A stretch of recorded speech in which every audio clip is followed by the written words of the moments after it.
we're going to start without fail now. We thank you so very much for your patience. At this moment, I'd like to call on media and the DJ to please play the first stanza of the national anthem. At this point, Mr. DJ, the national anthem, where is it coming from? Media? Can you cue? Now, can you play Shall We All Rise?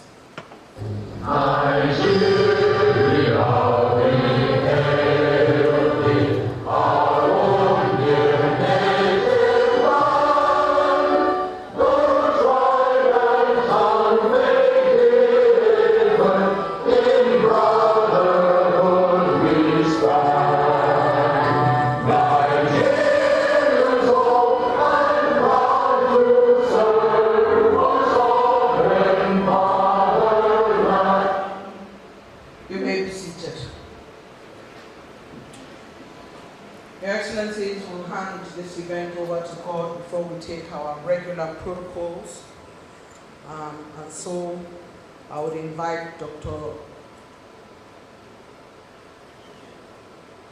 I'd invite Reverend Toma Rangia to open the Christian prayers.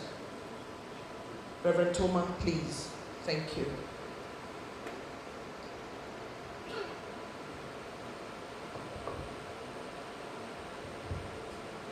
Let us pray. Oh, gracious Heavenly Father, we want to thank you for the gift of this day. We want to thank you for giving us a country called Nigeria and its people.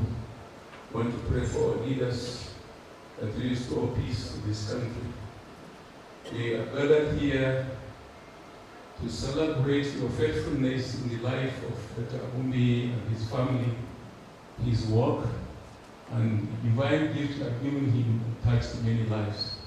As we continue with this program, oh God, we pray that we'll sense your presence throughout this event.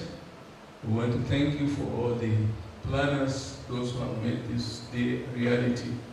Those who are still coming, oh God, we pray that you lead them so that we do this celebration together. As we have experienced in many ways your grace, your abundant health you have given him and his family. As we continue, Heavenly Father, we thank you. Guide us and bless us. These and many other things we ask with thanksgiving in the name of our Lord and Savior, Jesus Christ. Amen. Thank you very much, sir. Prayer said, we will now invite Dr. Shehu Sule to do the honors for the Muslim prayers. Dr. Sule in the room. Dr. Sule is making his way. We thank you, sir, for accepting to do this honor of presenting this room and the activity to God. Without God, we cannot move forward in anything that we do.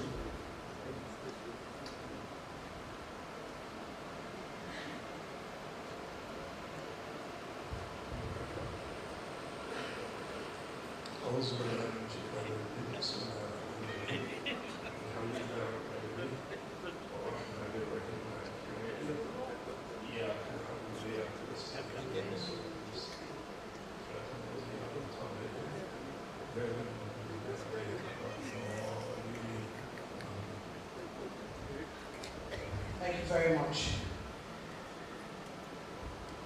Your Excellency, the former head of state of Nigeria, General Yakubu Gowon, the chairperson, I'll take that again. Your Excellency, the former head of state, His Excellency General Yakubu Gowon, and his lovely wife, Mrs. Victoria Gowon, the chairperson of the occasion, Professor Jerry Gana, former Minister of Information, members of the National Assembly here present, serving and former Chief Justice of Nigeria, my Lord, the Honorable Justice Aloma Mokhtar, Mrs. Tahal, who is here with us, and sister to Honorable Justice Ogumbi, welcome, ma'am. Excellency, former governors who are here, and I'd like to use the occasion to welcome the former Governor of Adamawa State, His Excellency Bala James Ngilari Esquire, very distinguished representative of the Governor of Borno State, Dr. Baba Manangana. In Gagwa Estate here in Abuja, a celebrated place. So many people know it because it's a place of excellence in delivering good medical service. We are indeed delighted to celebrate a man who combines professional distinction with matchless humility. Dr. Ogumbi has achieved high levels of leadership with tremendous character, a very productive competence, and reputable courage.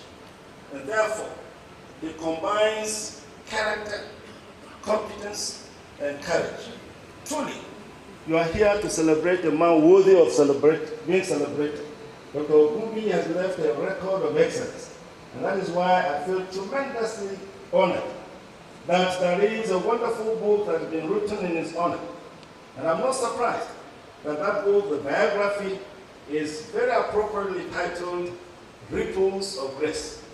Surely, a man of this distinction, a man of this commitment, a man of this tremendous integrity, he has created powerful ripples that have touched people, not only in Borno State, way back in United States, right through to Kwara State, right through to Lagos State, right through to every part of Nigeria.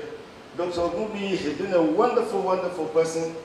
And there is another part of him which I believe our special guest of honor will talk about today, because I met him after many years of living in ABU when I didn't know exactly where he was located.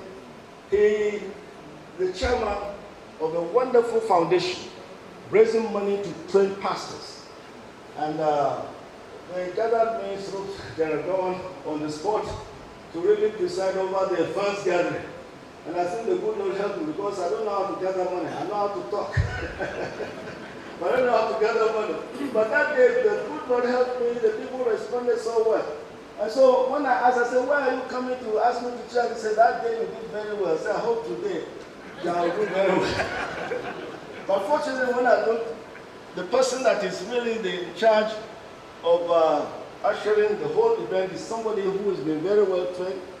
When you're a teacher and you taught well, you have wonderful students. She was one of my former students who is doing very, very well.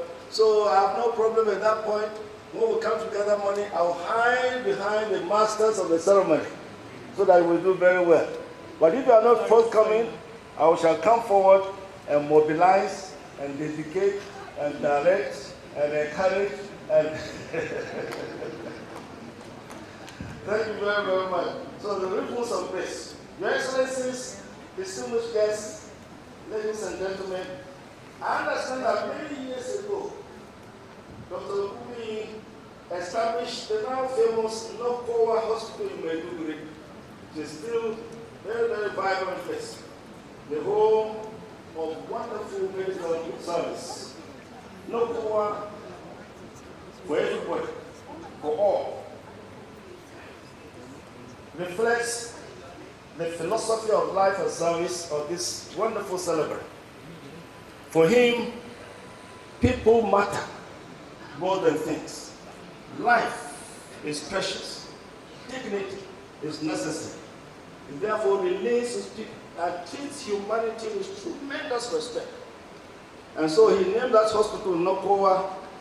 And he, Dr. Ogumbi himself, has gradually become the famous Nokowa.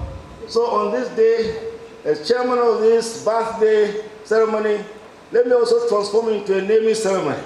We are going to together add to you a new name today, because if you permit me as chairman, I'll now direct from now on, he is Dr. Bamigwe Ezekiel Nokowa Ogumbi.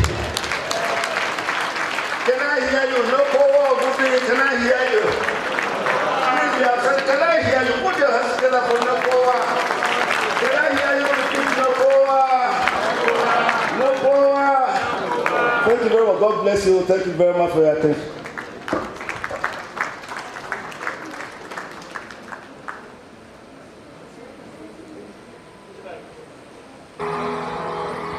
I'd like to thank the chairman of the occasion and congratulate him for that intervention which sets the tone for us. I would like to greet and welcome the former Secretary to the Government of the Federation, the very distinguished Senator Pius Anyi. We welcome you, sir. I'd like you to give another hand of applause to Professor Jerry Ghana for the effort he has made. He says he's a good teacher, but he's not a good money gatherer. And so he's going to work the best way he knows how and do the honors. I'd like to say very quickly that we have our very distinguished birthday boy from Ilofa, Ilorin province in Kwara State, and they border Ekiti. So they used to be described as Kwara Ekiti, which is why we keep saying that. Our greetings to the former Senate President, the very distinguished Senator Pius Anyi, who was also Secretary to the Government of the Federation. The Senate President, sir, we welcome you. It's good to see you. Your Excellencies, very distinguished ladies and gentlemen, we would like at this point to make a couple of recognitions.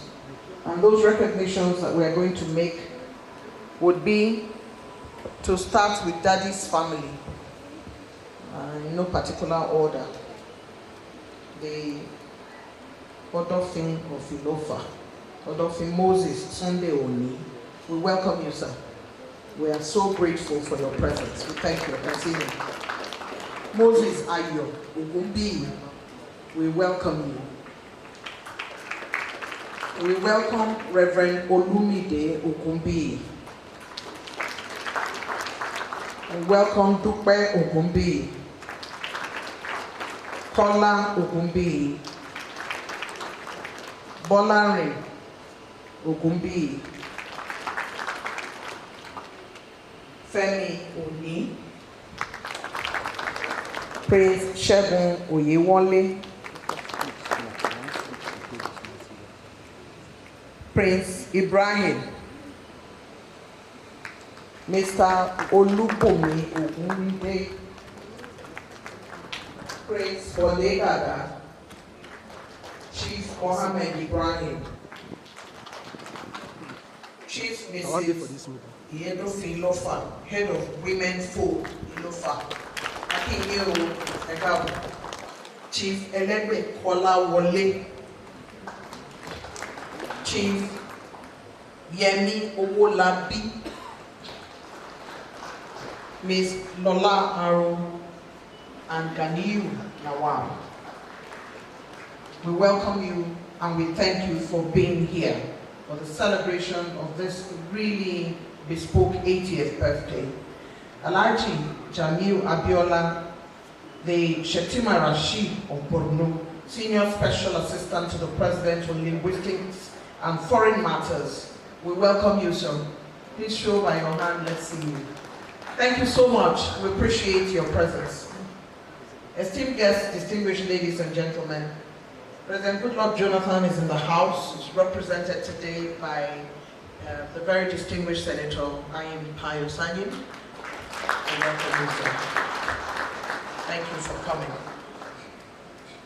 I would like to make welcome to the podium a distinguished Nigerian academic, linguist, university administrator, and author, widely recognized for his contribution to higher education, linguistics, and university governance. In Nigeria, he is regarded as one of Nigeria's leading scholars in linguistics and has made significant contributions to the advancement of university education, research, and academic leadership across the country. He is the Secretary General, Committee of Vice Chancellors of Nigerian Universities. Please help me welcome Professor Andrew Haruna, our keynote speaker.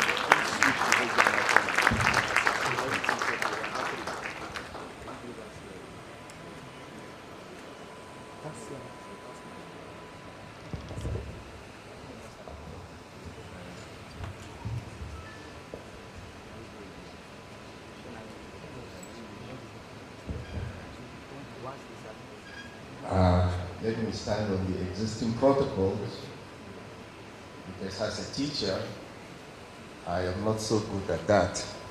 So bear with me, but I respect already what has been established. But let me digress a little bit with a little story.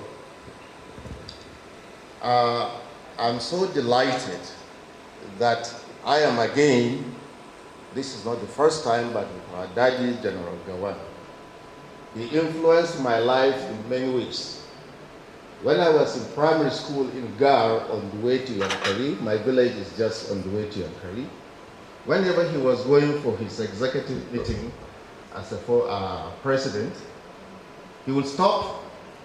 We had the Nigerian flag, we'll be waving, and he will come down from the car, and he will follow us one by one. He will be laying hands on us, praying for us, and say, make sure that you look after this country, do it well, and the best you can do is to serve Nigeria.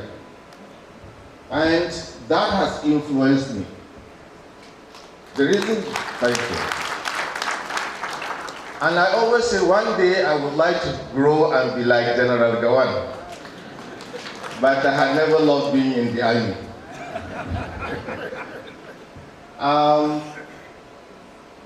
That is critical. The rest is history. The second most important thing was growing in that village. My father was so poor to the level that we had to walk on people's farms to earn a living.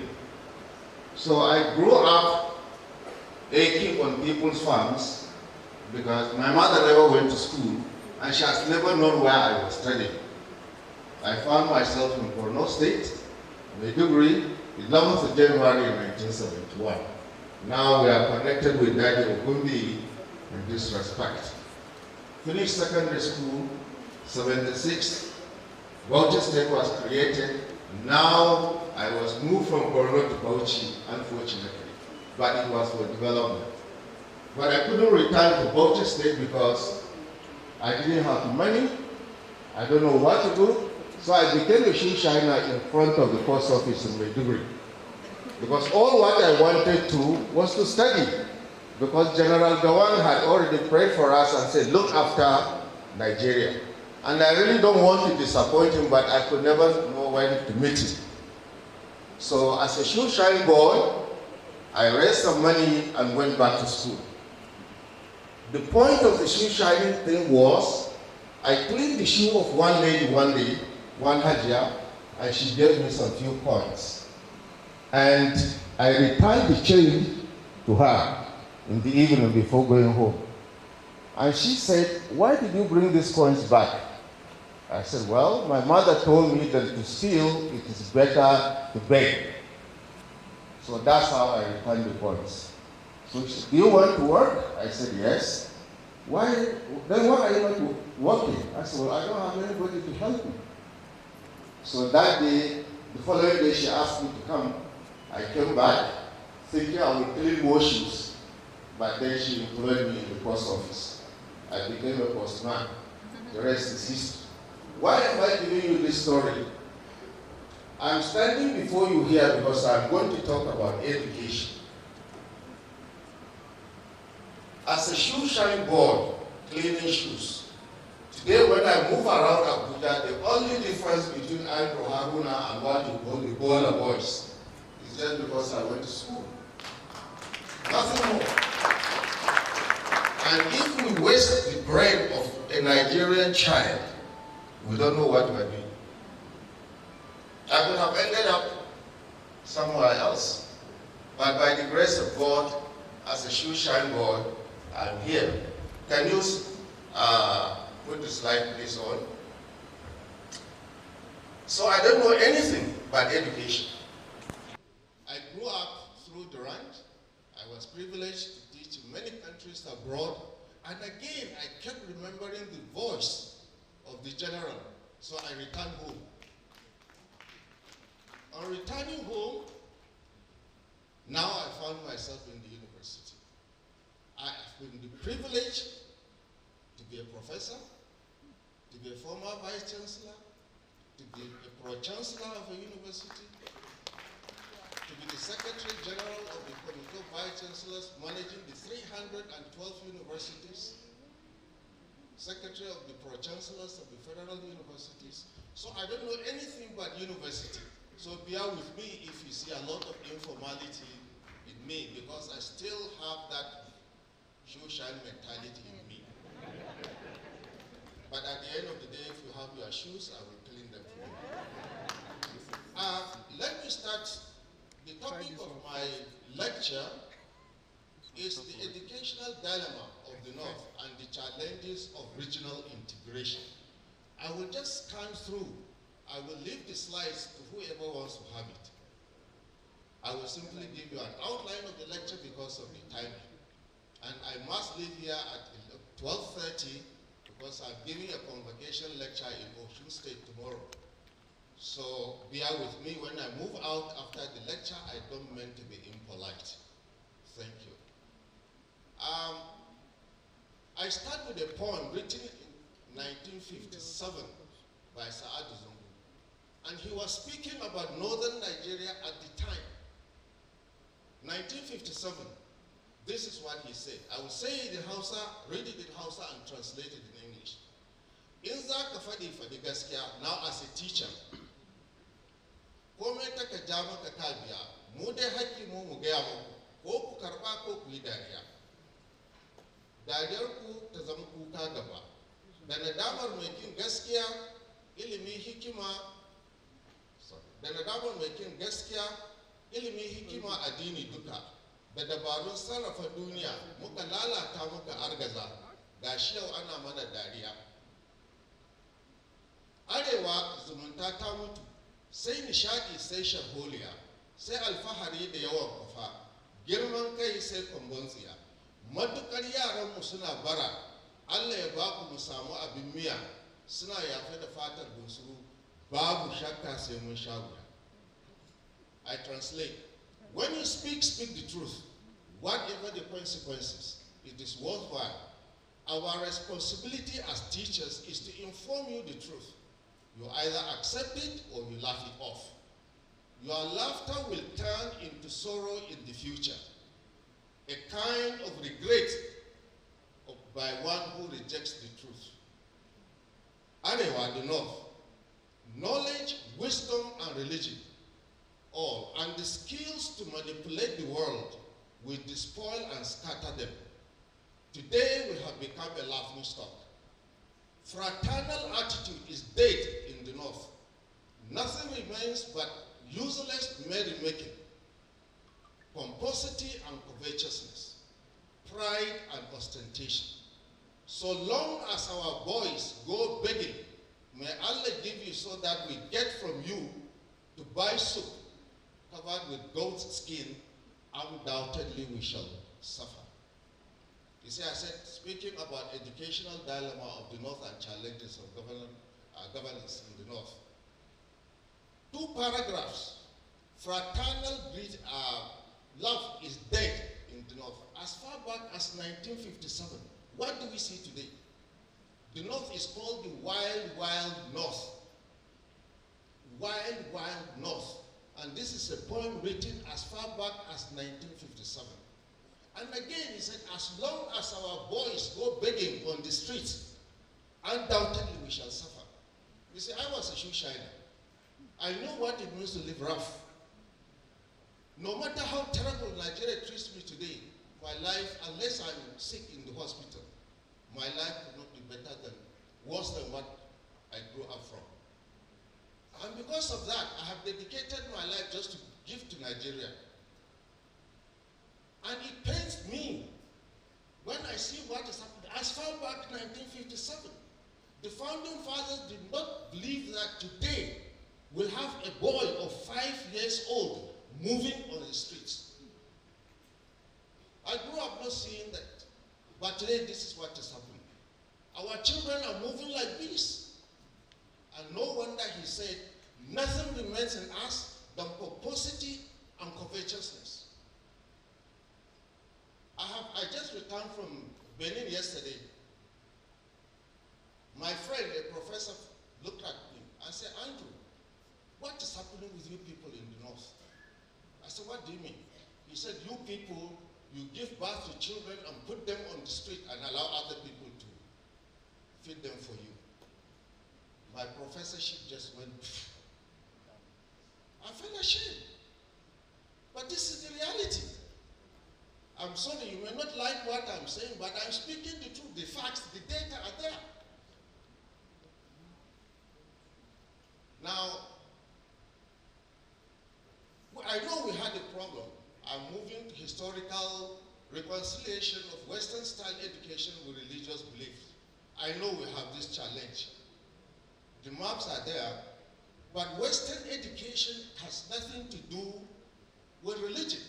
However, the religion of the West, as we may call it, also the Western style education, English was used as a medium of communication.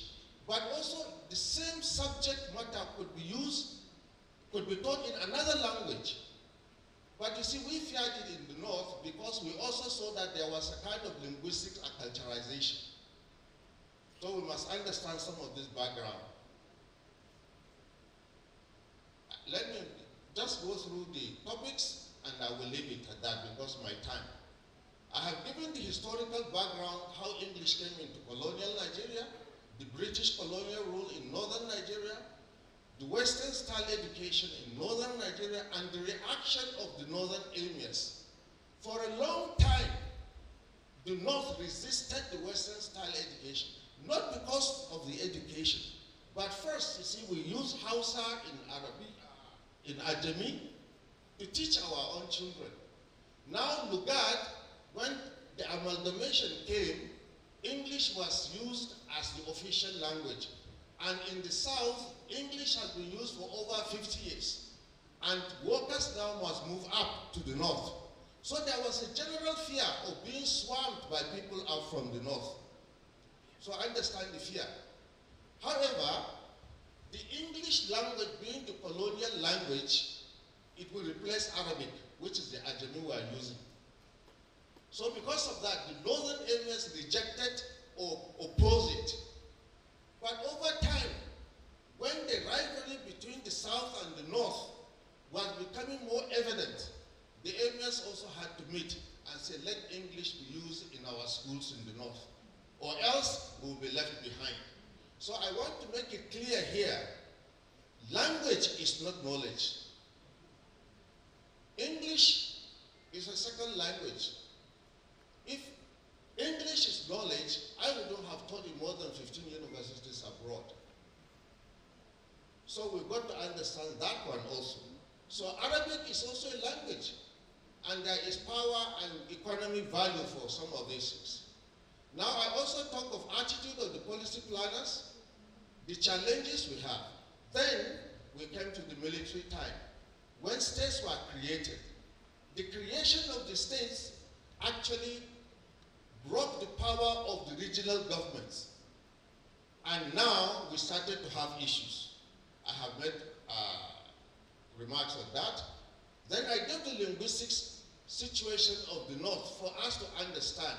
One of the most complicated areas to govern in Nigeria is the North. There are over 265 different ethnic groups in the North. And if you don't know that, you'll be taking things for granted. Now, I put the map of northern Nigeria. Please, can you go to? Thank you. Now, if you look at the north, up from Yoruba, Nupe, Igala, Tiv, up north, the notion is that we speak Hausa. Yes, it's the lingua franca. But linguistic classification is totally different from ethnic classification. Many northerners use Hausa, but ethnically they are not Hausas. Now politics has come in. Those of you in politics, they say if you want to know your identity, go join politics. You will be accepted in the place for well, and then at the end of the day, when you want to govern, they tell you are not an indigent. Even in the university, the national symbol of the country. Today, if I want to become a vice chancellor in another state, they said I am not an indigent. We are localizing even knowledge. Okay, I suffered this. I taught in many countries. I came to Nigeria. Mr. President appointed me the VC. The first thing on the flash of the newspaper, you are not an indigent. You are not an indigent. But I grew up in Borno, and I was in the VC Federal University, Geshwa. And Geshwa was not in existence when I was in Borno. I'm a local man of Borno. So I gave the linguistic map so that we understand, even in planning of education, we should understand this. Next, the issue of state creation, so-called colonial inheritance are some of the issues we face. Socio-political issues, I have defined them in the paper. Double standard of the policy planners. We say something and we do something else. I have been invited to the Northern Governors Forum severally to give a lecture. The governors, we pay for everything. They are the ones to hear what we want to tell them. You will not see them. You will not see them. And on one occasion I protested. I said, I'm here to speak to the governors. They need to hear what we want to tell them. Why should they fund the program and not to be there? I said I will not give my speech, but I gave the paper. Politicization of educational programs. If we politicize education, we are really going to suffer. We've got to be very careful with this. Any country that dehumanizes their intellectuals, the country will suffer. You are known by the level of the intellectualism you practice in your country. Unattractive conditions of service, inadequate infrastructure, shortage of qualified teachers and personnel, poor attitude of teachers and parents' relationship. Now, when I talk of intellectualism, I carry vice chancellors abroad. I just came back from South Africa. Almost any country I go, the deans, the provosts are Nigerians. And they are trained in Nigeria. Let's not make a fool of ourselves. Today we train doctors in Nigeria. They are not training doctors abroad. It's cheaper for them. We train them here and then they take them over and orient them. So we're wasting our time. So let us think critically. We send our children to study abroad. I taught there for 20 years. I know the danger. You go and train them, prepare them in a different environment. You think you will bring them home. When you bring them home, it's a disaster because they don't even understand what we are doing here. So we need to give the right orientation. There is recklessness and corruption, low-level social status of teachers, inadequate private partnership, materialism, emphasis on qualification. When I talk of materialism, I'm now talking, I'm speaking to my elders from the north. Today we build houses like football fields. Our living room is like a tennis court. We move around with jeeps like WHO. Why do we need all these things? And our brothers and sisters are eating from the grass. We have to reflect. I'm not insulting us, I'm just asking us to reflect. This is what we face. Tomorrow I'll be giving a lecture in Oshun, convocation lecture. My PhD, my professorship doesn't make any sense. If somebody again looks at me and says, Prof, you are here, you are good, but why are your brothers eating from this grass? So how do we improve this? Improve primary education and secondary education. Provide good administration. Attract good and experienced teachers. Avoid inbreeding. Instill discipline. Deal with corrupt practices. Provide guidance and counseling. Encourage partnership. Now, I gave the growth of the country. You look at it in the map. Carry on with the map, please, so that they can follow me briefly. I have 2 minutes to wind up. The map. Next map. Next.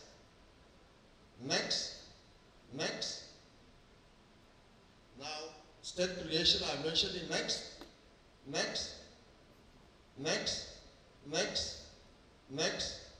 Now, I come to the constituency. My constituency. I said we have 312 universities in the country. 77 federal, 68 state, 168 private. Now, if you look at the north, just go up. Look at the concentration of the universities. But there are more filling stations than universities in the north. True or false? True or false? Do we drink the oil here? So let's think carefully.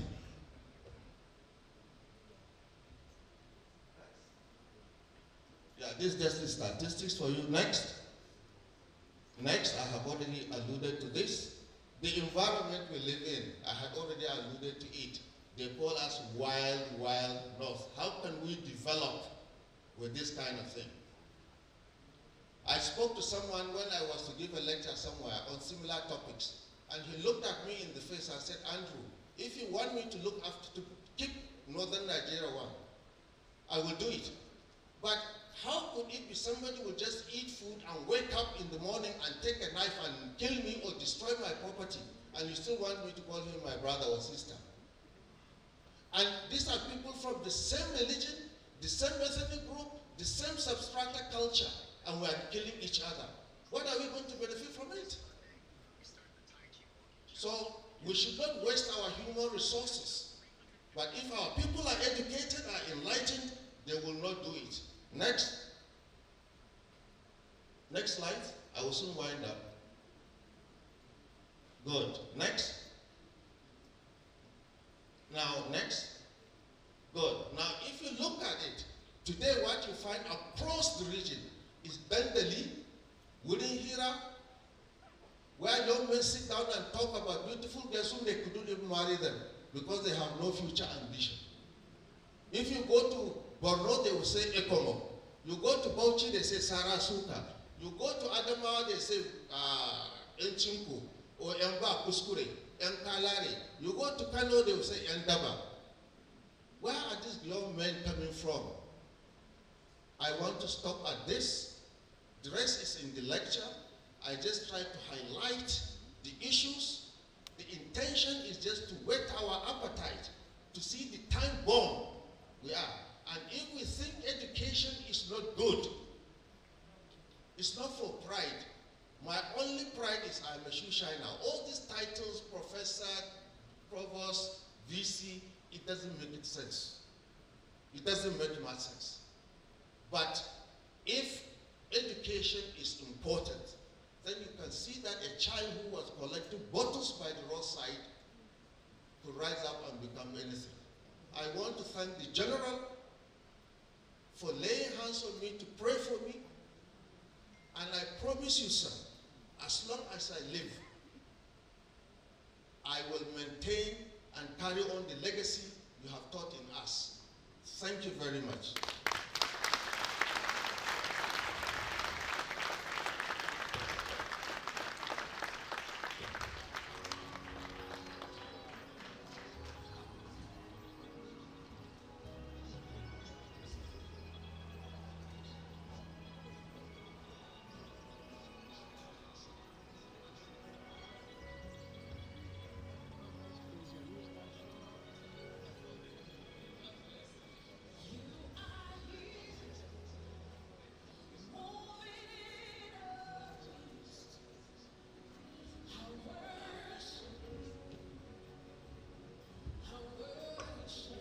Prof has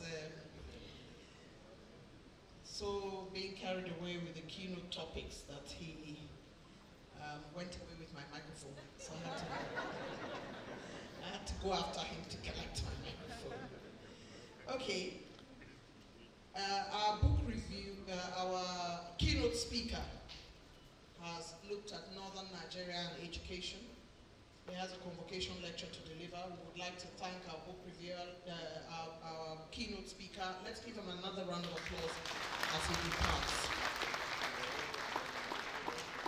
Let me unpack very briefly some of the things that Professor Andrew Haruna talked about. He said this is a wake-up call for Northern Nigeria to do better. Having listened to that, we've taken it on board, but I would like to look at the other angle of Northern Nigeria, which is the community that we deepen everywhere we go. More than any other part of Nigeria, aside from where I come from, of course, from North Central. The northeastern part of Nigeria is one of the most hospitable parts of this country. And every time they give me food, when I was in Yola and Maiduguri, they send back for their flask, their warmer. And I get very upset and I keep saying, why are they coming back for their warmer? I haven't even finished the food. They say it's because they want to give food to another family. Madam, please send our warmer back to us. Put your food inside something else. Yes, we have our challenges. Yes, we have our problems like every other region. But nothing makes Northern Nigeria more beautiful than the community that we share. And it is that community that we share that made Dr. Abioye, Dr. Ogumbi, not to marry a lady from Kwara State. You understand? You see, all that tuwo, sinasir, rabisco that he has been eating has kept him like this. Please take a look at Dr. Ogumbi for me. Tuwon shinkafa, kunumzaki, tuwo and miyan kuka, and in the north, from where I come from, Obegwa and Oje, Goteng Acha, Uka and Epeza. It's our high sense of community. The fact that you may not be there and your brother can marry a wife for your son. It is how we do it in the north. And while we are looking at our challenges, which are real, we must also remember those things that put us together. Those things that make us very special in Northern Nigeria. Those things that made Dr. Ogumbi travel very far to go and find a woman from Borno State. Isn't it amazing? Let's give them a round of applause. I'd like to greet and welcome a very respected Christian leader, Bishop Abioye, and his lovely wife, Mary Abiodun Abioye, is conqueror of the Global Assembly. We welcome you, sir. It's so very good to see you. We're delighted that you could make it to join us today. Like I mentioned, they are called Kwara Ekiti. And His Royal Highness, Engineer Samuel Yidada, Oba Ilufa of Kwara State, his own traditional ruler, is here in his full regalia to honor him. We thank you, sir. We thank you so very much. Welcome. Your Excellencies, distinguished ladies and gentlemen, I'd like to introduce some of Mommy's family that are here. Mrs. Asta Tahal. We welcome you, ma. Mrs. Kubili Nshabwala.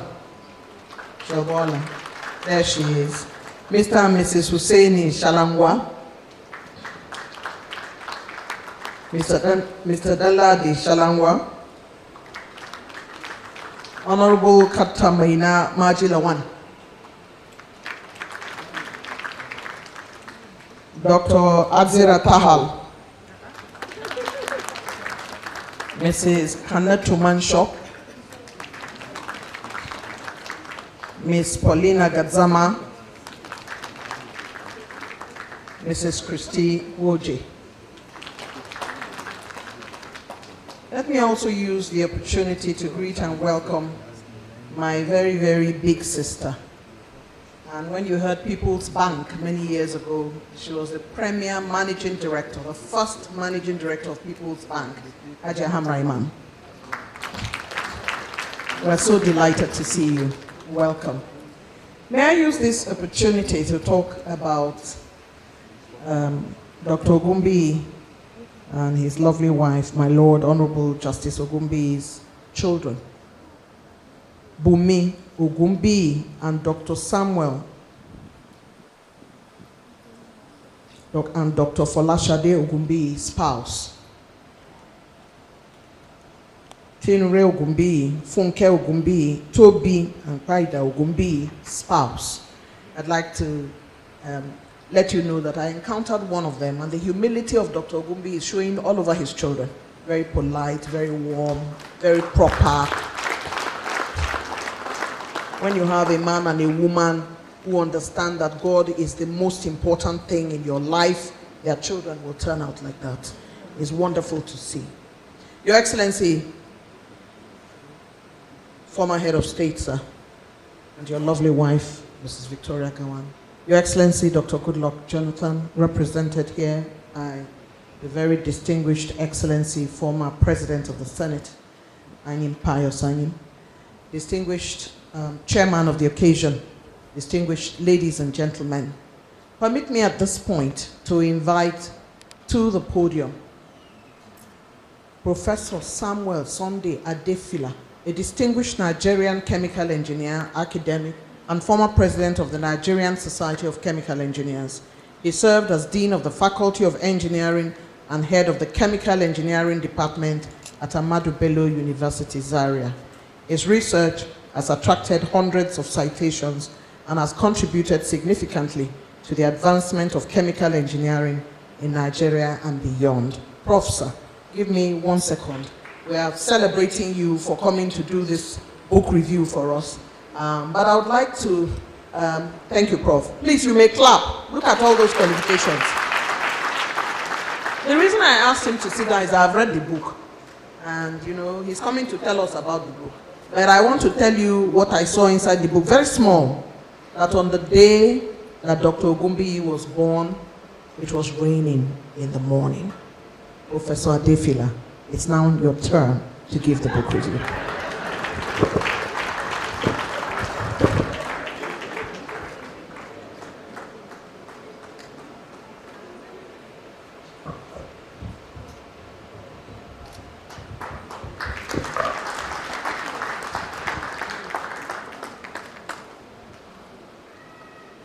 I stand on existing protocols. I'm not Jerry Ghana, so I don't have big English. Therefore, I cannot do all that list. But sir, you have done it for me. After all, we are alumni of Ahmadu Bello University.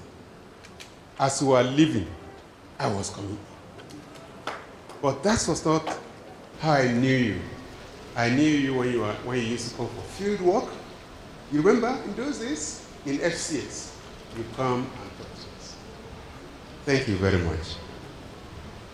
I had the honor of reviewing the first edition of this book. And I wondered why Dr. Gubi will ask me to review the book. Seeing that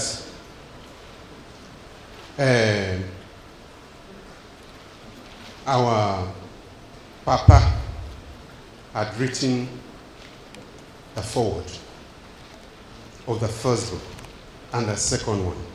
And Bishop Abioye also reviewed. So the introduction is there, prologue and so on and so forth. And if you read through all these, you have actually read them. And they've made their recommendations. Then I'm now asked to review. What am I going to say? Sir, Your Excellency, you remember the last time I had to take permission because in Yoruba we say,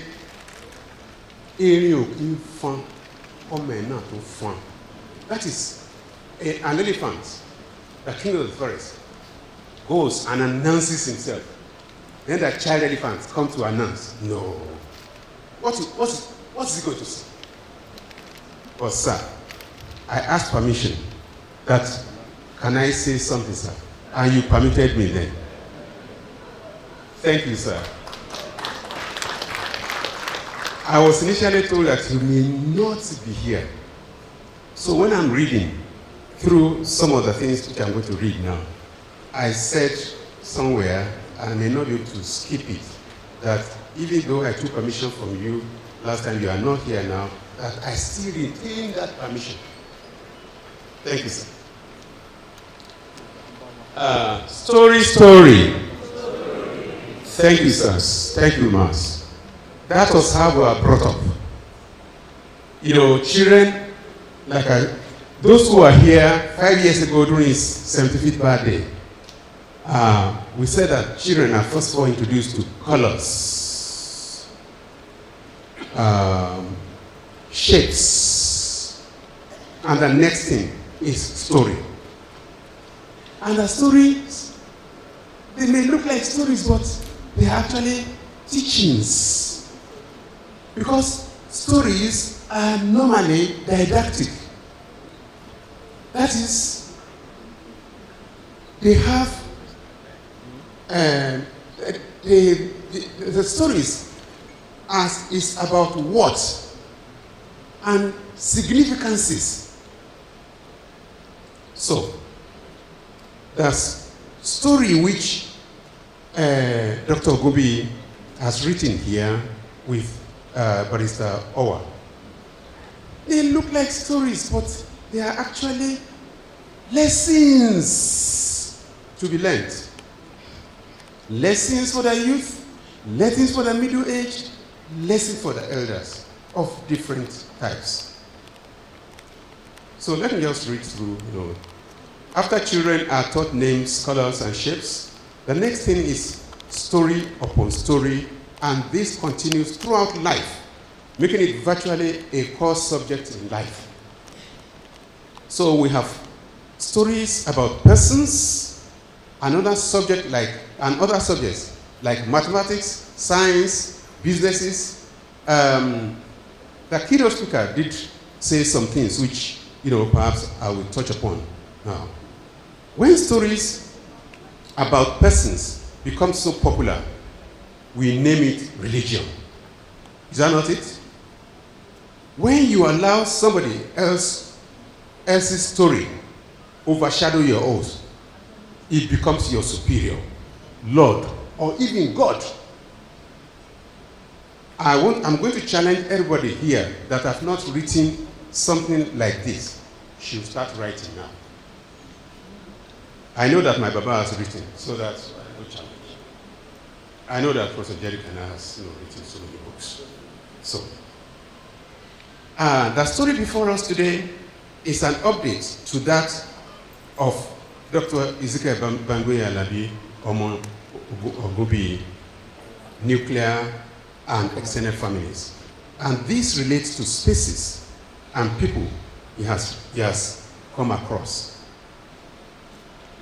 The story was written by Ezekiel Bangoye and Barrister Owa.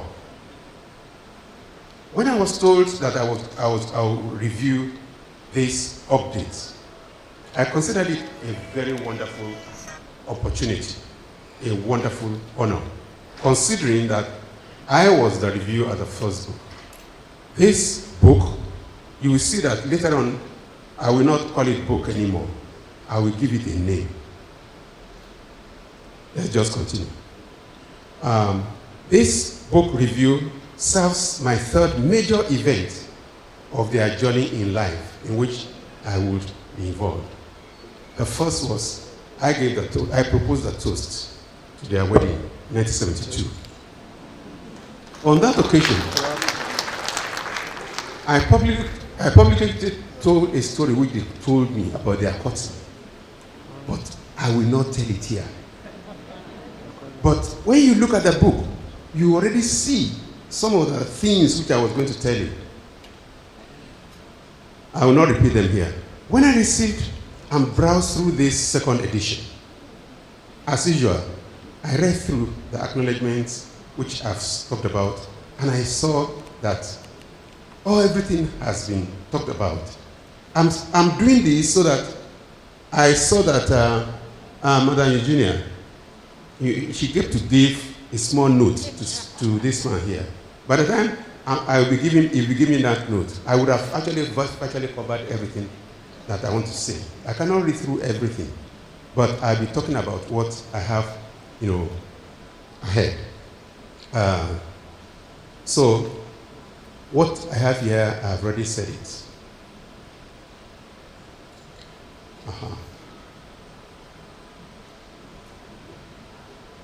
So, as an introduction to the first book was written by Owa, recommendation by Reverend Daniel Mbaya, prologue by Dr. Ezekiel Ogunbiyi.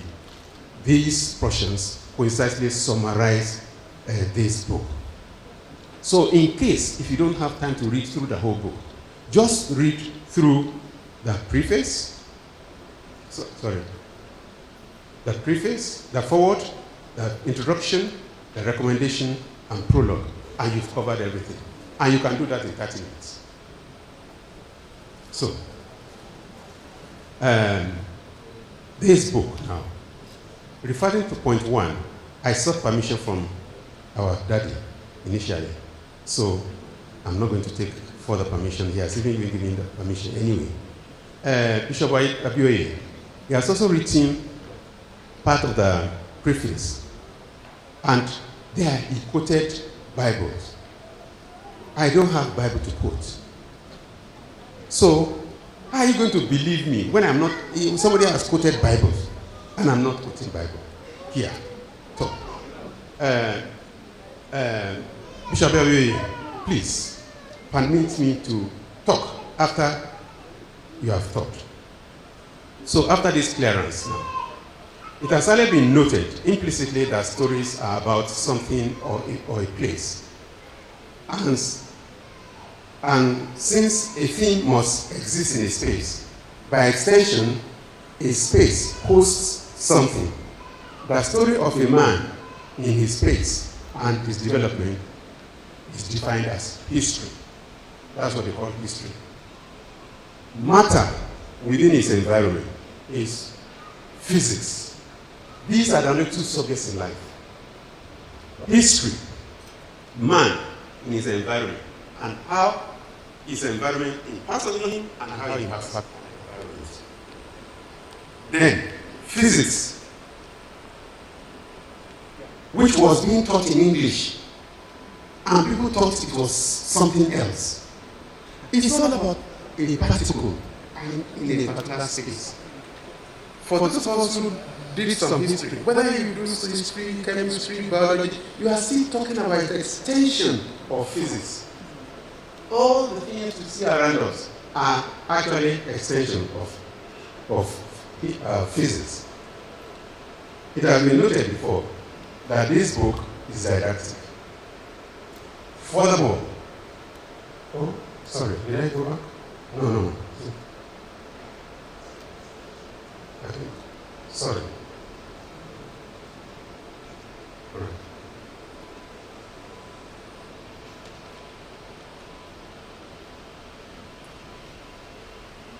Anyway, what I'm trying to say here is that when you read through this book, you'll find that the book is actually an omnibus drone. I don't want to drive anybody out here. I'm not bringing any drone. But reading through the book and seeing what it teaches. You know, when you send out a drone, you go and check, like drones were used during these Oyo something and so on and so forth, and it brings back a lot of things. This book is like a drone. Actually, the book is a drone. When you read through it, it teaches you so many things about life. It teaches the young, teaches the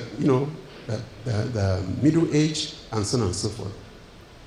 This book, Ripples of Grace, presents the genealogy, deeds, and significance, together with extensions of sin of Bamigoye Ogunbiyi in historical and technological perspective in 20 chapters. The chapters speak implicitly and explicitly about Dr. Ogunbiyi to youths, middle-aged, and elders. The core story of Clara Omashalangwa, JSC, has been written in another book, Honey from the Rock. This notwithstanding, only the appendages here So I'm just going to go straight now and talk about Dr. Ogunbiyi, the man Bamigoye Ogunbiyi. All the 20 chapters of Ripples of Grace present one facet or the other of the man Bamigoye Ogunbiyi. Chapters 1 to 3 present the genealogy of Bamigoye Ogunbiyi, tracing his parental and maternal grandfathers who were bona fide indigenes of Ilofa to himself, his nuclear family, and so on and so forth. And when reading through the book, you see that it says X begat Y. Y begat Z. Z begat this. So all those things are there. So you see the whole family, and you see the bonding of the families. Tracing back to source, he noted that Ilofa, which was founded by an Ile-Ife prince, is an Ekiti town. All these have been said today. Politically located in Kwara State. Key factors about his genealogy are as follows. His maternal Muslim grandfather, Dada Adeoti, gave his Muslim girl, Aribake, in marriage to David Ogunbiyi on account of exemplary, excellent character. I hope the youth are listening. Why somebody will give his wife, his girl to you, and so on and so forth. Felicia Aribake became a devout Christian and remains so till today at the age of over 100 and the eldest person in Ilofa. Actually, people go to her to collect blessings today. Just like in case I will not be able to reach the end, I'm already talking about some things which I talked about in the end here, so that if I'm giving that small note, I'll just skip some of those things. Each of David Ogunbiyi and Felicia Aribake Ogunbiyi was one of 3 closely knit surviving children of their mothers. The number 3 out of other conceptions derived from high infant mortality at that time, arising from lack of adequate medical care. So you can see part of the things that actually motivated Ogunbiyi to read medicine. David Ogunbiyi's person and Christian exposure enabled him to obtain sufficient educational knowledge to acquire carpentry and send his first son to school. David Ogunbiyi, that's his father, also galvanized his extended family and entrenched sustained discipline in the children in the home. Many people have already talked about the discipline in the children of Dr. Ogunbiyi, so you can see where it is coming from. Bamigoye Ogunbiyi is the first life child of his mother, following 2 miscarriages. He had the opportunity at the age of 8 in 1954 to following his elder brother, half-brother, Nathaniel Ogunbiyi, to urban Ilorin to continue the schooling he had started in Ilofa.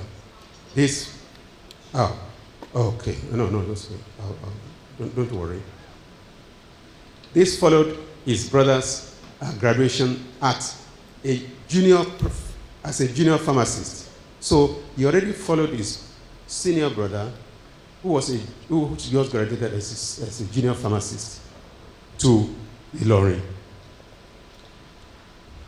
So listen to me, you young youths, so that you know what we went through and what you are expected to be doing. Bamigoye Ogunbiyi lost his father to liver cirrhosis in 1956 after medical attention from local hospitals in Omuaran and Adeoyo Hospital, which now today is UCH Ibadan. Meanwhile, he continued to live with his pharmacist brother within the hospital premises. Beside hospital premises environment, he received good education and thorough home training. Bamigoye Ogunbiyi's experiences in infant mortality and general challenges of poor access to medical services motivated him to determine to become a medical doctor in order to contribute to the availability of quality medical care with particular reference to maternal and infant services. Chapters 4 and 5 present Bamigoye Ogunbiyi's primary and secondary education experiences. Although his primary school knowledge at St. Mark's Offa was sound, the secondary school education in Kefi was magnificent. And what did he, and you can see today, because there in Kefi, he met a broader range of students from different ethnic and religious backgrounds. So you can see why he ended up where he ended. Perhaps the most important takeaway from secondary school was his personal encounter, acceptance of Jesus Christ, and becoming a real Christian. This happened through the encounter with the fellowship of Christian students on campus. Among other things, he joined the school choir, and you will see the importance of joining the school choir. You will see it later.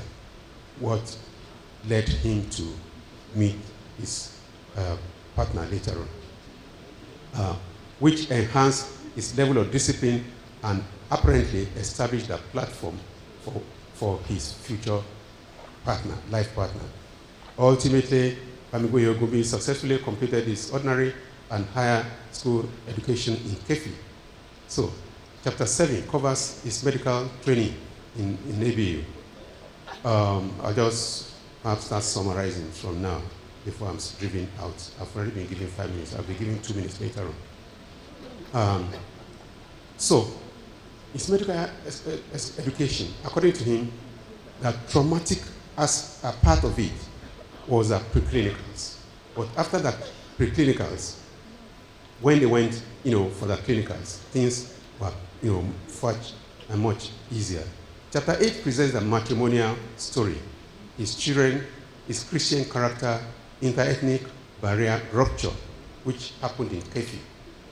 Bamigboye Ogunbiyi met and bonded with Clara Bata Shalangwa during his clinical session. They overcame all cutting hurdles, including divergent ethnic goals, and got married in Kaduna in December 1972. Chapter 9 covers Bamigboye Ogunbiyi's journey to obtaining admission as a member of the Royal College of Obstetricians and Gynecologists, London, in April 1982. The training took place at the University Teaching Hospital, Nottingham, in England. The reason why I'm saying this is that you will see that his education here has relationship with IVF, which he later on went to specialize in. Chapter 10 presents a testing of wits of Bamigboye and Clara Ogunbiyi. Pastor, just talk about this. Dr. Ogunbiyi was working in Kaduna as a medical officer. My Lord, Clara Ogunbiyi, had just finished her law school. She was in Kaduna. She had a job in Borno State. She couldn't get a job in Kaduna State. So, who should leave his own job? Should a wife leave to come to Kaduna without job? Or Dr. Ogunbiyi should leave his own and go to Maiduguri? Dr. Ogunbiyi decided that it was better for them all to move to Maiduguri, because he would still get a job in Maiduguri. But my Lord then would not get the job in Kaduna. So when some youths here in future, when you are faced with this kind of challenge, I'm sure you know what to do. And later on, this kind of thing again happened to them. When my Lord was moved again to the Supreme Court and had to come to Abuja again, Dr. Ogunbiyi had established himself in Maiduguri. So what will happen now? Should Justice Ogunbiyi leave as Supreme Court judge work and go back to Maiduguri, or should Maiduguri come to Abuja? Again, Dr. Ogunbiyi decided to come to Abuja. So you've been saying a lot of things about humility and so on. So you can see all these kind of things. And truly, they were being guided by God. Then in that book, there is photo gallery. There's photo gallery here. All the family members which Dr. Gumi had listed, and so on and so forth, that Shalang was, and so on and so forth, which were listed. If you go into that photo gallery, you will see everything. And I was making a joke here. Perhaps Dr. Gumi is also being inducted as a lawyer, because whatever you say, you have to give evidence. So the evidences are there. If you say, talk about Femi Ogunbiyi, this is he, and so on and so forth. And there is no question about Evan or Evans here.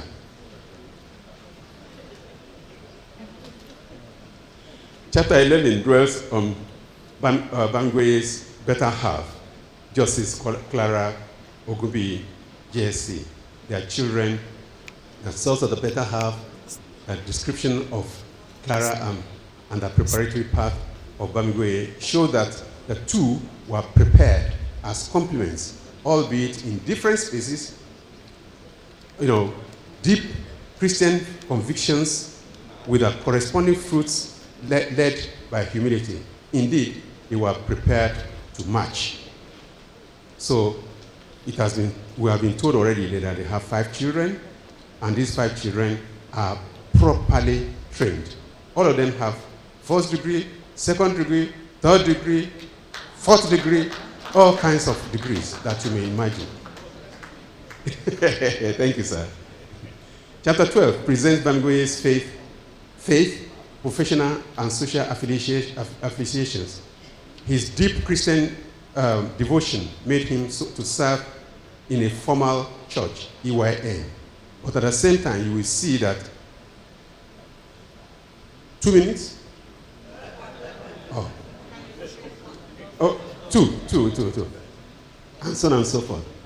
I just run through because later on, some particular things which happened, like chapter 17, 18, and co, is very important. He had to, you could see that with what Dr. Gumbi has written here, his family bonding is very strong.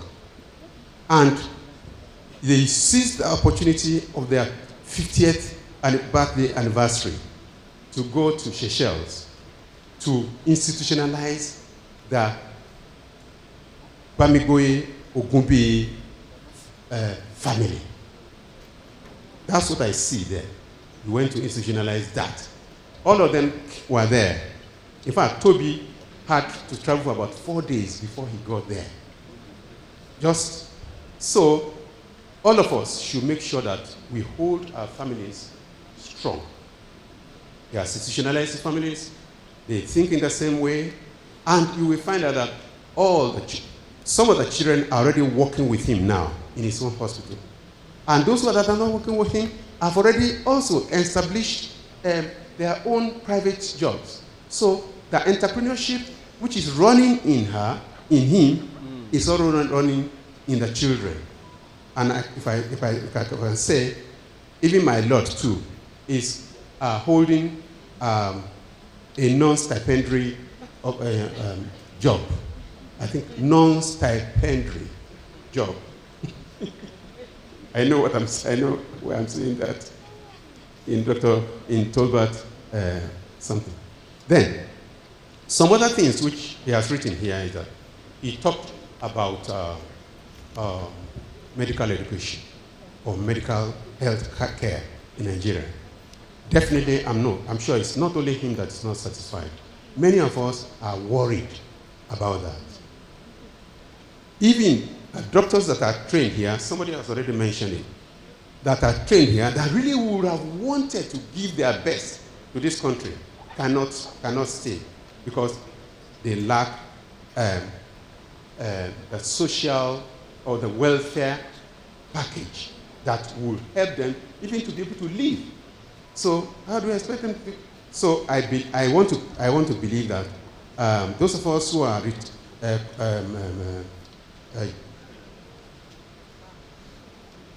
okay. Thank you very much. Chapter 18 there, it talks about Christian conviction.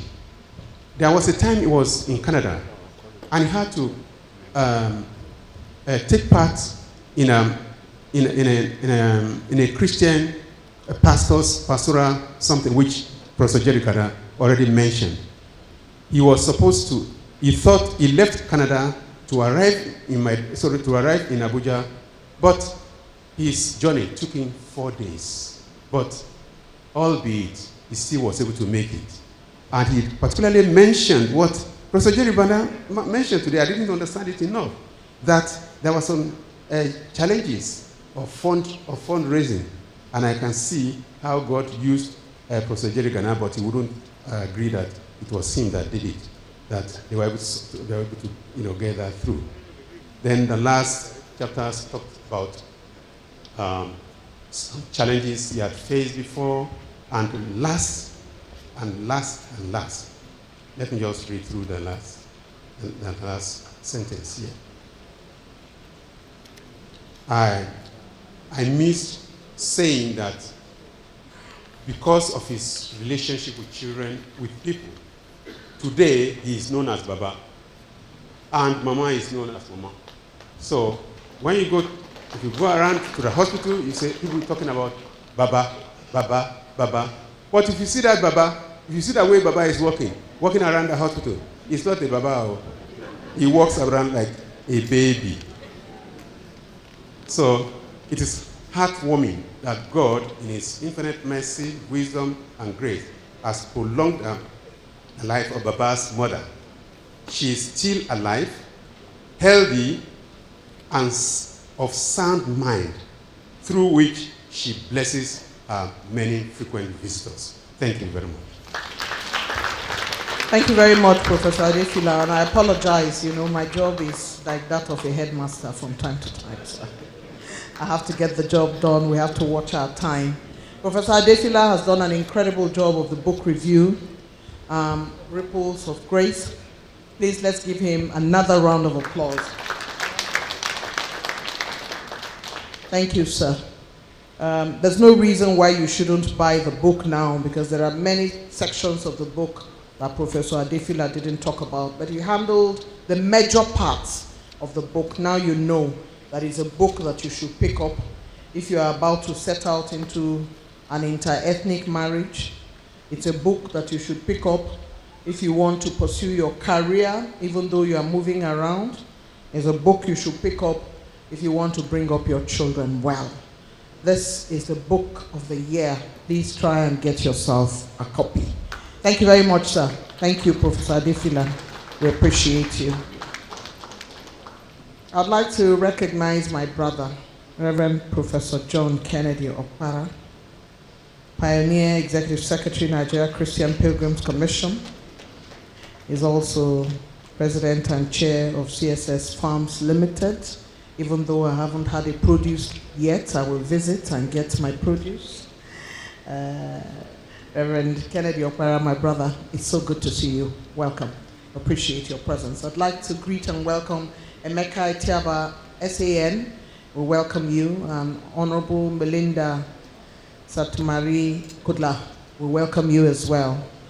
I'd like at this moment to recognize EYN members who are here, Ecclesia Young Ua and Nigeria, Church of the Brethren in Nigeria. Comptroller Samuel Chinda, retired. Please clap if you may. Dr. Habila Umoru, Engineer and Dr. Mrs. Christopher, Mrs. Titsi Ganama, TPL and Mrs. Alabe Indebula, Dr. and Mrs. Samuel, Dr. Gyal Gapani, Dr. John Kwahe, Dr. Shiktira Kwari, Mr. Michael Tarfa, Sophie Ngarkida, and Honorable Mrs. Dennis Goje. We thank you all for being here with us. We appreciate you. Your Excellencies, sir, I'd like to put on record a conversation we had a couple of days ago when I visited Dr. Ogumbi in Tolbert Hospital, Tolbert Specialist Hospital, and I would like all those from Tolbert Specialist Hospital who are members of his family to please wave your hands. Let's clap for you. That is, look at them. They are very excited. Plentiful in the room. These are Dr. Ogumbi's children. We congratulate you on a day such as this. So like I was saying, I visited the hospital with my husband. We went to see Dr. Ogumbi so that we will get to meet the man who I am coming to do this for, because I've never met him. And when I met him, he was very jocular, very pleased to see me, very happy, very warm, and very sprightly, walking around the hospital as you heard. But then I said to him, oh, we couldn't find parking. We didn't come with a driver. My husband drove. He said, what? Your husband is in the car? I said, yes. He said, I have to go and greet him. I said, no, sir. You are older than him. You come and greet. He said, no, I don't do that. And he went to the car to bring my husband out. But, yes. It is the conversation he had with my husband that is epic. He said to my husband, you know, I don't know how you do it, married to such a famous woman. He said, you know, sir, she's my boss. He said, me and you are in the same category. It was so funny. He said, you know, your own is even better. You know how judges are. When I'm around her, they take their own. And then my husband said, I put my hand behind my back and follow. He said, this is exactly what I do. Very funny. We're very delighted to be at this 80th birthday celebration and for this book that we have put on the table today.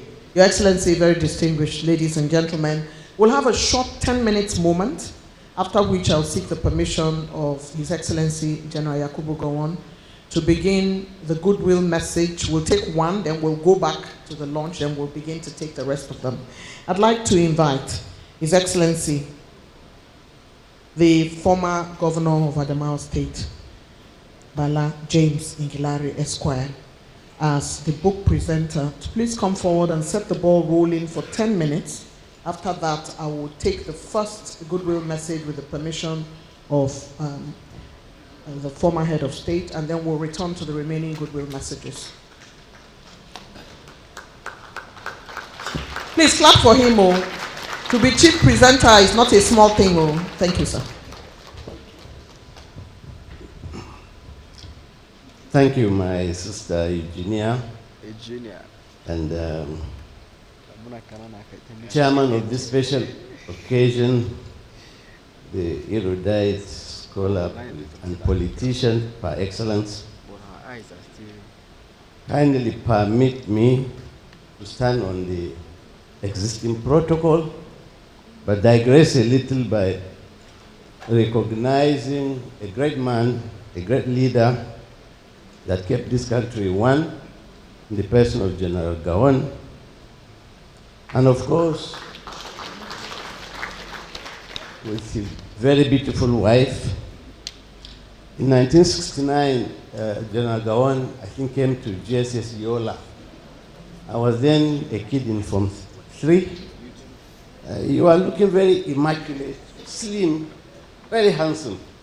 I was excited. I said, I'll have to join the army. But looking at my physique, no, it didn't add up. Eventually, sir, I couldn't join the army. But a lot of my friends like General Zarma and others went on, inspired by you, to be generals in the army.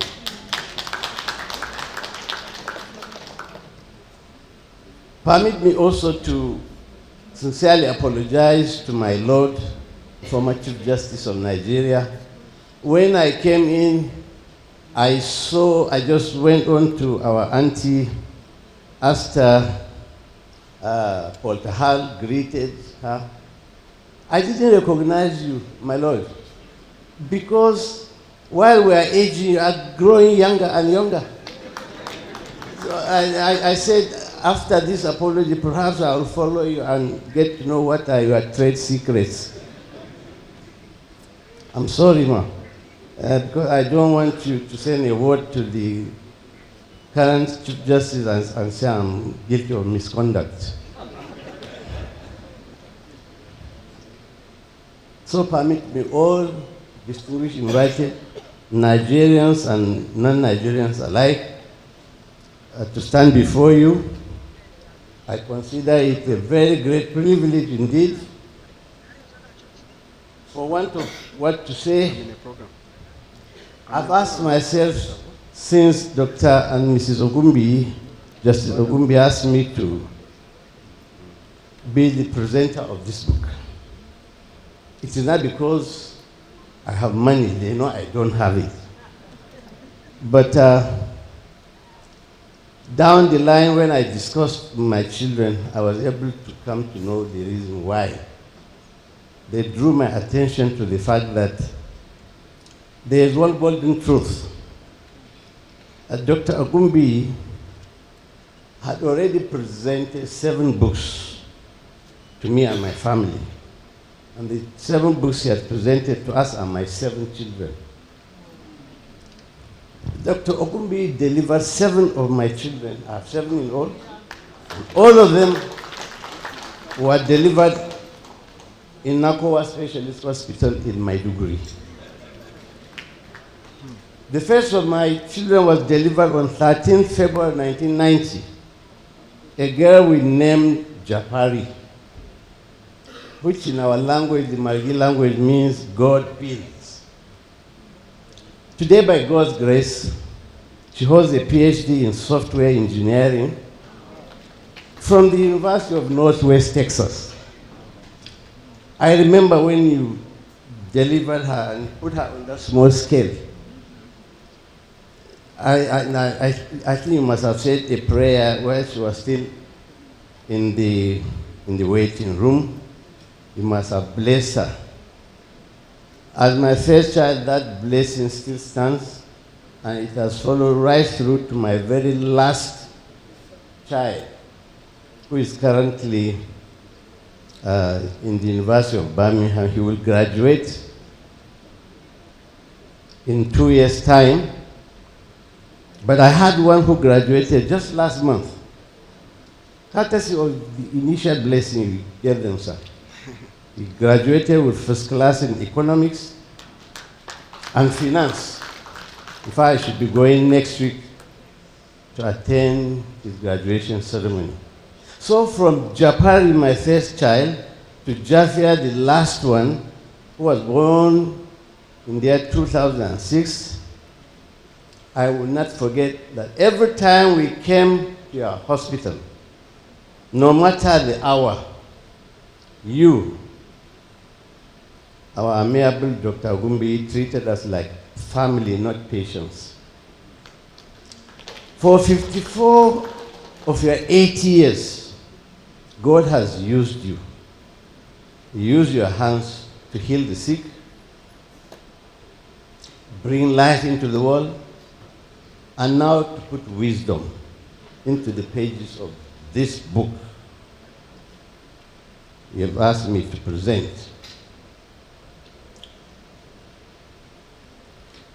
And now, as we do this presentation, we must remember that you didn't just deliver babies, you delivered hope. You delivered peace.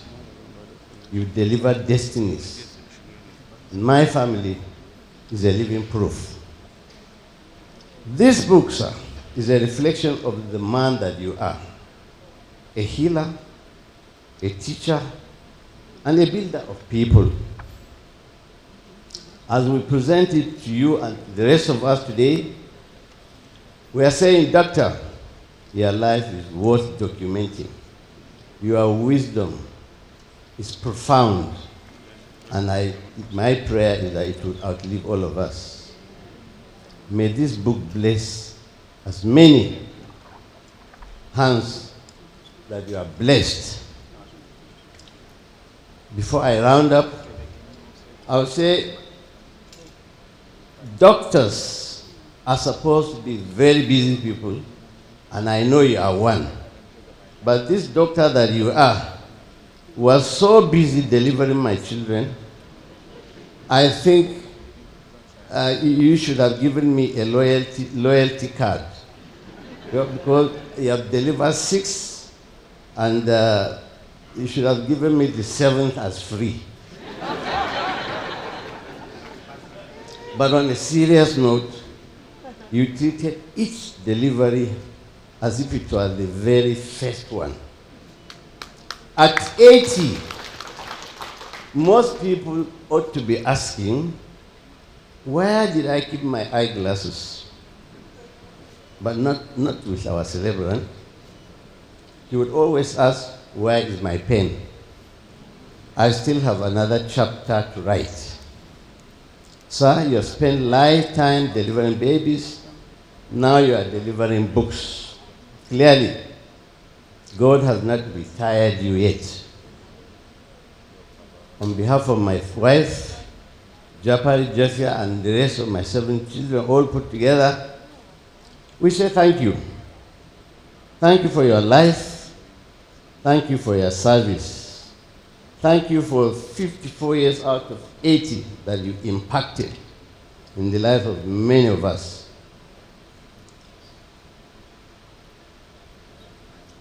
Not to forget, your amiable wife was our role model when we were practicing law many years ago in Maiduguri. I believe that with the current the present emir of Ilorin, Sulu Gambari, both of you baptized us into the legal profession. You set up standards that we have continued to emulate. Your humility, both of you, your diligence and patience continues to resonate with people like us who always want to make you our role model. Finally, it is my distinguished pleasure, honor, to present this book to you and to the rest of us. My children have asked me, because you were their doctor who gave them life, they say they have 1 million to give you for this book, to which I myself will also add 1 million. Thank you all. God bless the Federal Republic of Nigeria. God bless us all. Thank you.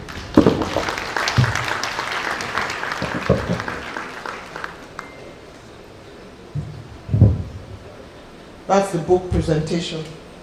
And that book presentation indicates that we are on our way to going to I'd like to, after he has greeted my Lord, the former Chief Justice of Nigeria, Honorable Justice Aloma Mukhtar, I'd be asking him to step up before I invite the representative of Dr. Goodluck Jonathan. Your Excellency, sir, you can't go back to your seat. After you have greeted them, please greet them. Greet them first, they're on their feet. Thank you. I'm told that you have to go up there and pull that thing as the book presenter, so we can see the book from a very interesting point. I will just ask Mr. Chairman to follow you. Only Mr. Chairman will follow you. So, you have to go around. Only Mr. Chairman will follow you. And the rest of us, when we are taking the picture, the big wigs will hold the book up. But now Mr. Chairman will assist you to unveil the book. The copy of the book and the ordinary meaning of copy is that the lowest price for lunch today is 50,000 per copy. But you know, when we say that, what we really mean is like 5 million per copy. So if you want to give us 5 million, we will collect. And please don't buy one copy, buy multiple copies. Buy copies for your library, buy copies for your friends, buy copies for your school. Buy copies, as many as you can. Mr. Chairman and the book presenter are now about to unveil this book for all to see. Dare I say that the book has very good print and is easy on the eye, so you can read it very well. I'm counting down, sir. Yes? So we are going to count down from 5. 5, 4, 3, 2, 1. Book unveiled. Look at how beautiful that is. Congratulations, sir. Dr. Bamiboye Ezekiel Okumbi. A book, Ripples of Grace, written with Barrister Olubenga Owa. What a fantastic book, and it's very clean. So if you want to buy your copies, there are ladies walking around already and men in uniform. And they are going to give you small cards to make your commitment. We will be happy with commitment. We will take pledge just because, but we will prefer commitment. And they have POS, they have the person who is holding the bank in the back when you are ready. It's time, Your Excellencies, distinguished ladies and gentlemen, for me to recognize Chief Onyemuchi Nnamani, Secretary, Police Service Commission, who has joined us today. We welcome you. I would now like to invite very quickly to the podium. Okay, we have some medical doctors here, consultants. Dr. Julius, consultant urologist. Dr. Woicho, consultant ENT. These are very specialized field. ENT is ear, nose, and throat. And you know, of course, urology has to do with our kidneys and all other things around there. We welcome you all here and we appreciate your presence. We have Dr. Idahosa, Deaf Medical Center, Abuja. Let me now specially welcome to the podium the representative of former President Goodluck Jonathan, the former President of the Senate, His Excellency Pius Anim.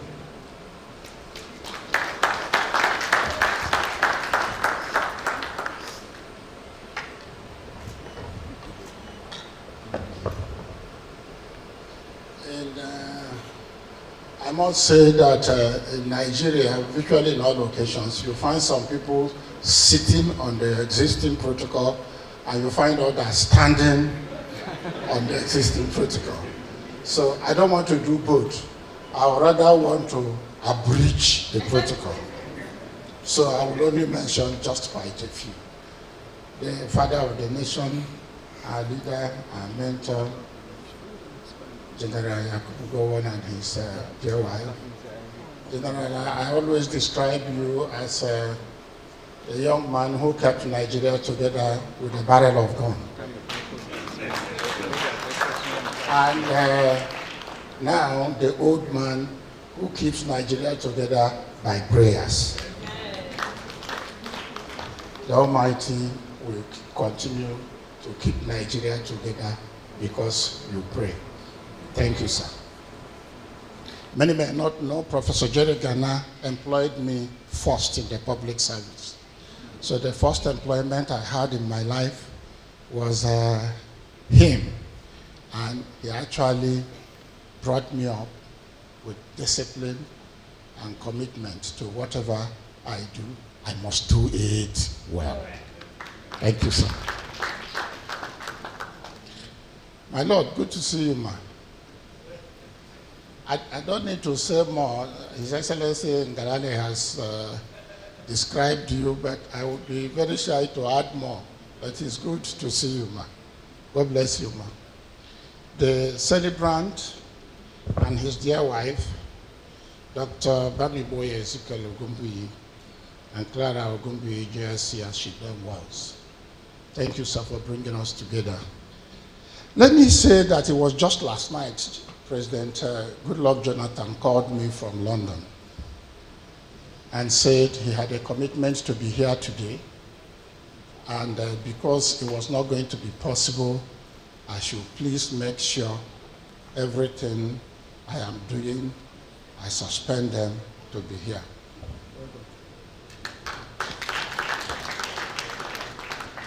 It's actually to leave London today, but certainly, of course, maybe later in the day, so he wouldn't be available by this time in the country. So I am here maybe as a patriotic Nigerian to give honor to whom is due, but more so to represent my former boss. And representing Dr. Goodluck Ebele Jonathan is usually a pride for me. I worked with him for 4 years, and that 4 years was a period of learning, a period of guidance. And I can say that he added so much in my life. And so when he says go, certainly I do go. And since I came, I've been just scratching my head to say, if President Goodluck is here, what would he have said? And I tried to jot a few things I imagine he would have said, coming from my knowledge of him. And when I was, the first thing I want to share was when the keynote speaker was speaking. And he was talking about education in the North. And I remembered I was part, under President Goodluck, I was part of the team that reviewed this education crisis in the North. And I know that our starting point was to review the successes and failures of the nomadic education program. And the nomadic education program was so elaborate because a commission was set up for it. And yet, it did not succeed. And it was based on our experience of the nomadic education program that we now created the Alamajiri Integrated Education Program. And the idea was to bring in those who are knowledgeable in other learnings, particularly religious something, and integrate them into the Western education our schools offer.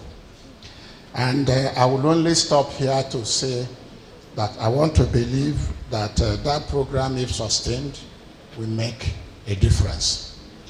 And the only thing I will say and stop on this is that I believe that until we all realize that the best president Nigeria needs may not be the one from our own region.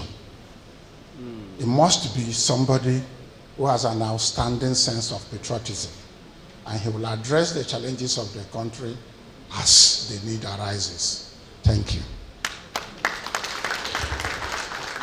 The other thing I would say, or I imagine President Goodluck would have said if he's here, is to say that looking at the story of the family of Dr. Bami Boye, he would have said, hey, life is beautiful only when it is dotted and nurtured by grace.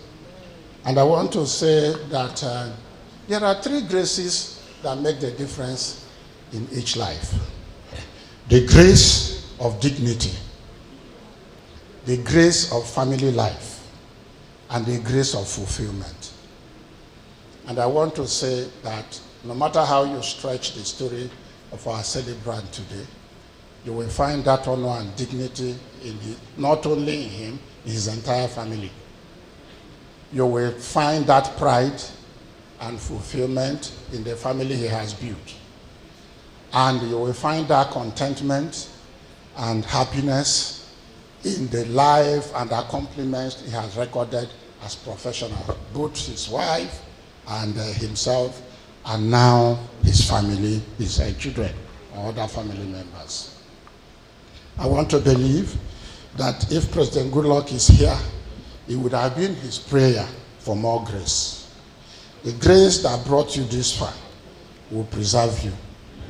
It will preserve your family. It will strengthen you. That grace will grant you health and happiness in the many, many years ahead. Happy birthday, sir. Thank you.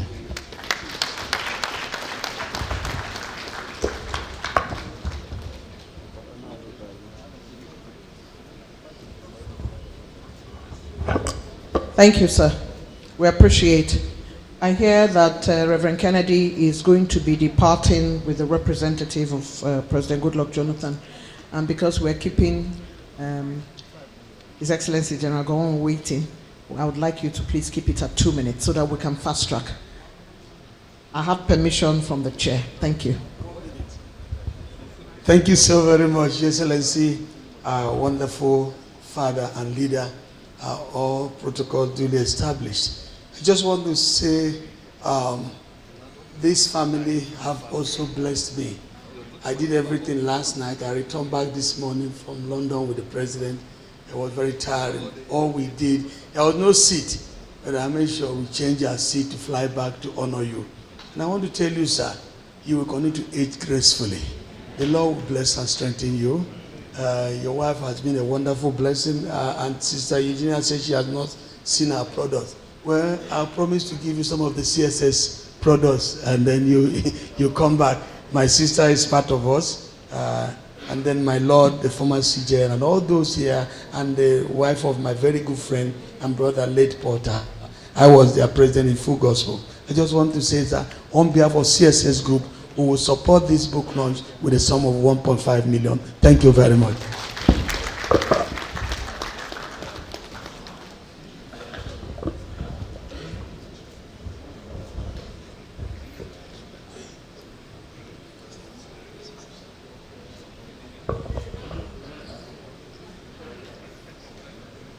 Your Excellencies, our dear Chairman, I want to ask the MC to please package 5 copies of the book, which I'll deliver to Goodluck, and we will revert to the family. Thank you. 5 copies of the book. Please, book sales, can you bring forward 5 copies of the book? At this point, Your Excellencies, sir, distinguished ladies and gentlemen, I would like to quickly invite to the podium for 2 minutes goodwill. We'll fast track this for 6 minutes only. And then we would ensure that in 6 minutes, we are at the point where we are asking the former head of state, His Excellency General Yakubu Gowon, to deliver his own goodwill. So those 6 minutes begin now. I'd like to invite the very distinguished Senator Mohammed Tahir Mongono, Chief Whip of the 10th Senate, to deliver his quick intervention for 2 minutes. Thank you, sir. Thank you very much. The former head of state, General Yakubu Gowon, and his amiable wife, Mrs. Victoria Gowon, the former Chief Justice of Nigeria, Justice Aloma Mariam Mukhtar, the chairman of the occasion, Professor Jerry Gana, and of course, the celebrant, Dr. Ogumbi, and my Lord, Justice Clara Ogumbi. Well, since everybody gives story of his encounter with our father, General Gowon, let me also give my own story of my encounter with General Gowon. I can recall vividly, with nostalgia, I was in primary school in Maiduguri when General Gowon, as head of state, visited Maiduguri. All of us as school children were asked to go out and welcome General Gowon, and were given plaques to wave at him. I can recall General Gowon with our mother, Mrs. Victoria Gowon, came in an open car, waved at us, and that is my first glimpse of General Gowon. So immediately he fasted. It is now time for us to be gathered by our headmaster back to our school, and then subsequently back to our respective homes. But unfortunately for me, I got lost in the crowd. I can recall that I got lost and I completely lost my bearing. And I couldn't be traced until after 2 days. Because I was so young. I think I was in class 3 or so.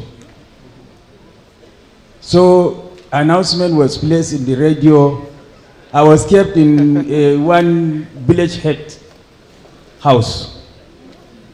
Announcement was placed on the radio, and then the village head was able to hear the announcement, and then took me to where I was supposed to be taken to. Then my fathers came and took me from there. That is my encounter, my first glimpse of Yusa. And then to the celebrants, my encounter with the celebrant my first appearance as a lawyer is before Justice Clara Ogumbi when she was a High Court judge. That was my first appearance as a lawyer. And you know, normally, your first appearance as a lawyer, you will have a lot of problems trying to catch up. And especially when you appear before a judge that you hear is very strict. You will be shivering. So when I stood up to argue my motion on notice, at a point I could not move my motion. And my Lord, in her magnanimity, guided me very well. And initially, then I was able to deliver my motion. Even with a counter affidavit filed by my opponent, at the end of the day, my motion succeeded because of the guidance. Because she even asked me, is it your first time of appearance? I said, yes, this is my first time of appearing before my Lord. And she guided me very well. And then my encounter with the celebrant is that I will want to use this opportunity to most profoundly and sincerely thank the celebrant for the medical services that he has rendered in Maiduguri. Because the hospital at a point is running a philanthropic service in the sense that even if you don't have the wherewithal to pay, he will still attend to you. And it's one of the best hospitals in terms of gynecologists. It's one of the best gynecologists in Maiduguri. The best, not one of the best gynecologists. And the elites in Maiduguri usually patronize that hospital for delivery. And I can also recall he's the one that delivered my first twins. So thank you very much for the services that you have rendered in Maiduguri and for the sacrifice that you have made to follow Justice Clara Ogumbi to Maiduguri and then deliver this service to us. So on behalf of myself and my family, I will buy a coffee, 2 books with 250,000 naira each. Thank you. 500,000. Thank you very much, sir. I'd like to crave the indulgence of His Excellency General Yakubu Gowon and his wife that will just take a few more, not more than 3, and we'll be done each 2 minutes before I call you up, sir. Thank you very much indeed. We appreciate your patience. I'd like at this point to quickly call on Hajia Aisha Dagash to come forward real quick and give her own 2 minutes. And then after that, we're going straight to Chief Odofin Moses Oni for his own 2 minutes before we land at the representative of the governor, who would then give us the governor's message. Thank you very much.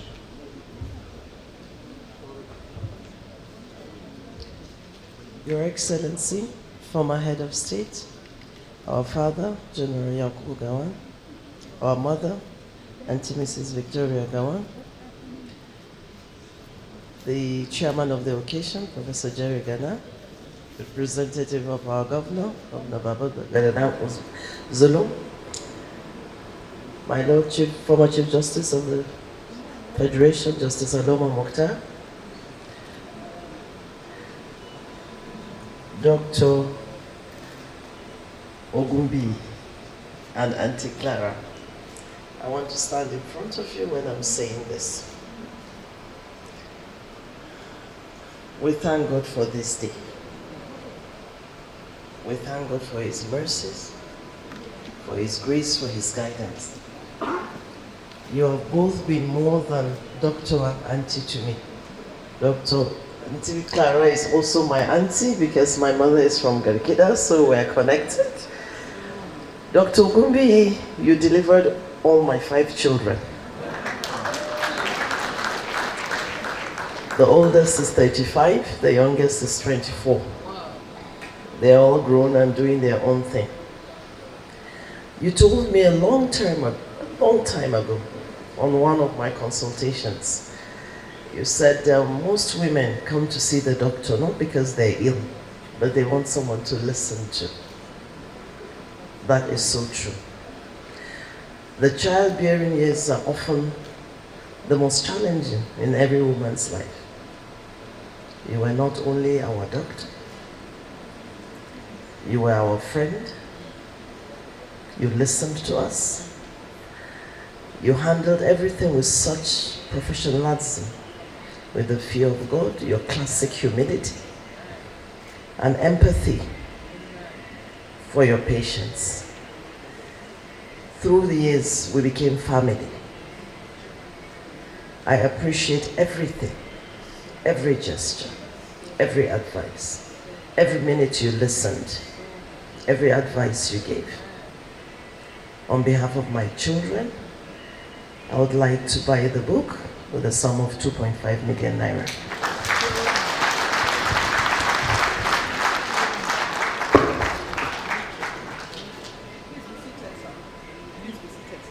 Thank you.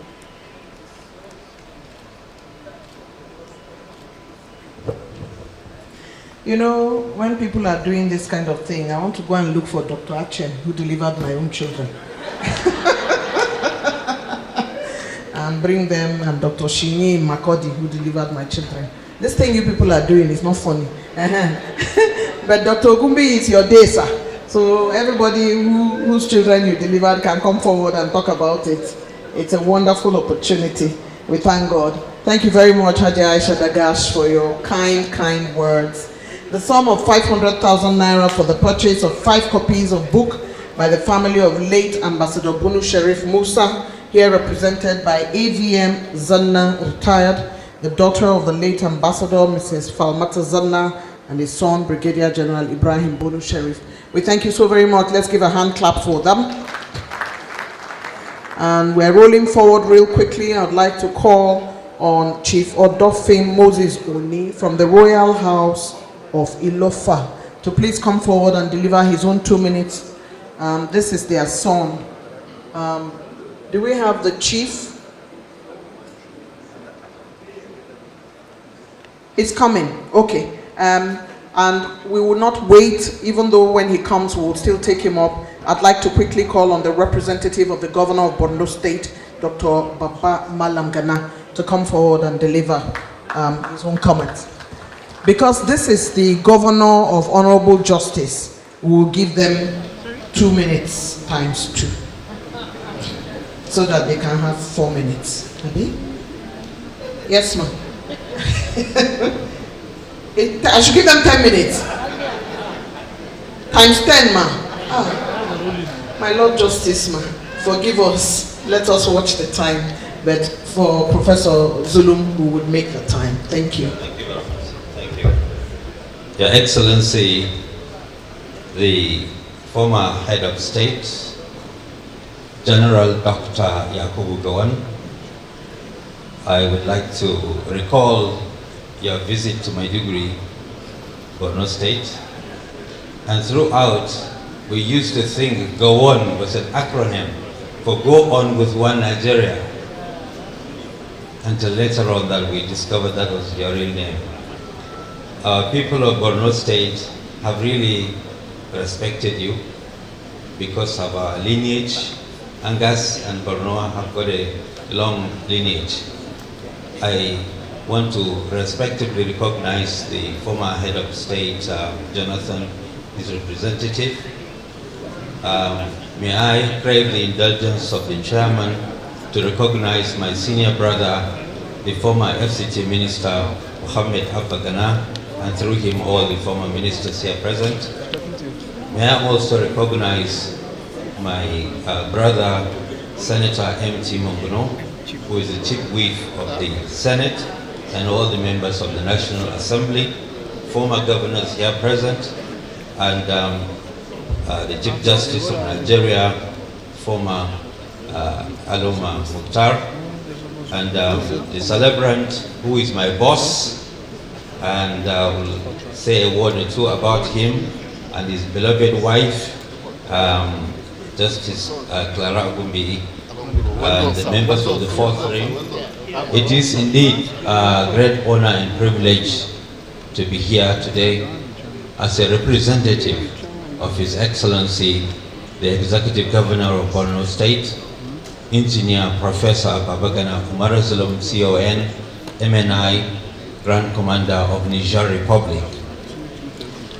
I stand before you to deliver this message on behalf of His Excellency, who could not be here. He was here in Abuja yesterday but had to rush back to Maiduguri. But his heart and the hearts of all the entire people of Borno State are with you today, sir. His Excellency sends his warmest congratulations to the celebrant and joyous on this joyous occasion of 80th birthday. I must confess that this assignment given to me by His Excellency, it's more than official duty. For me, it's personal. Personal, as I count myself very lucky amongst those that met the celebrant, Dr. Gumbi, and his dear wife, and I passed through his tutelage long before I became Commissioner of Health of Borno State. I was a mentee of Dr. Gumbi.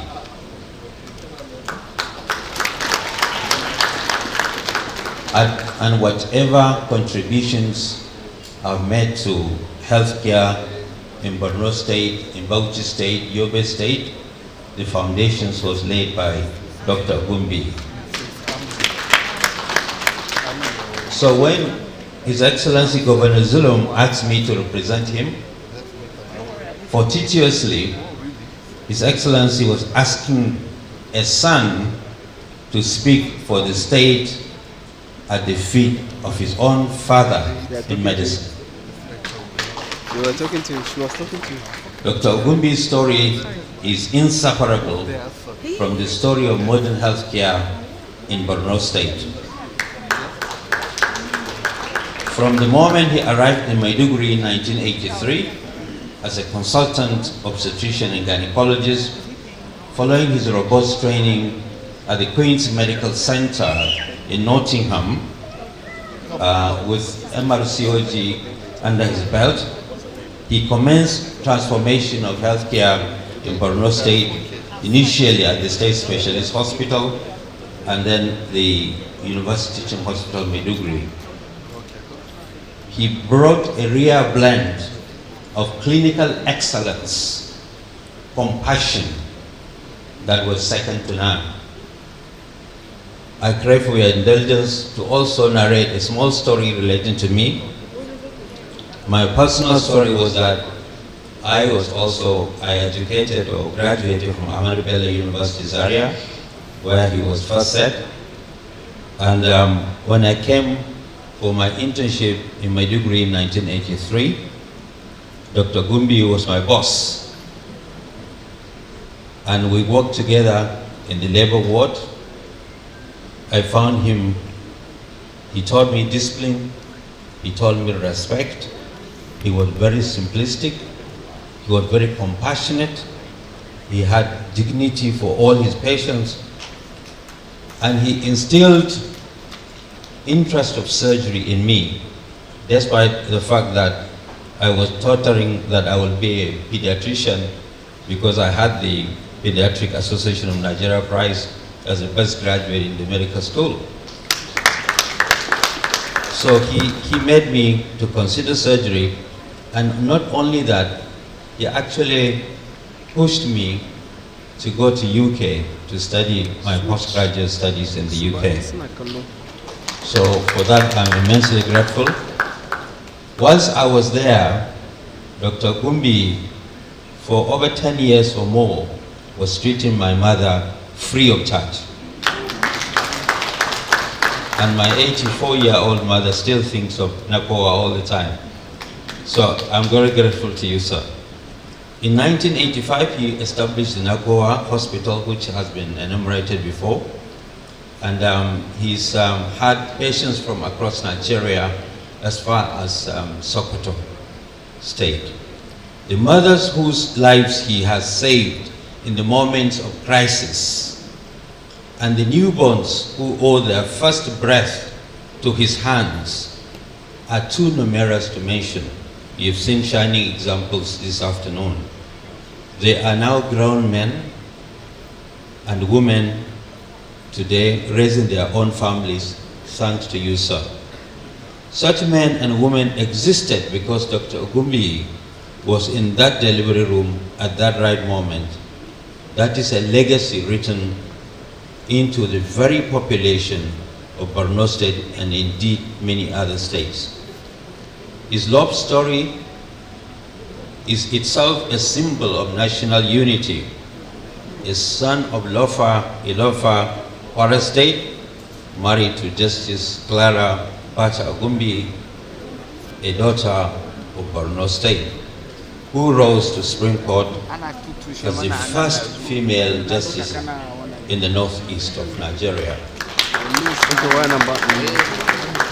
In marrying our daughter of Borno State, he planted himself into the soil of Borno State, and Borno has wholeheartedly claimed him ever since as one of our own.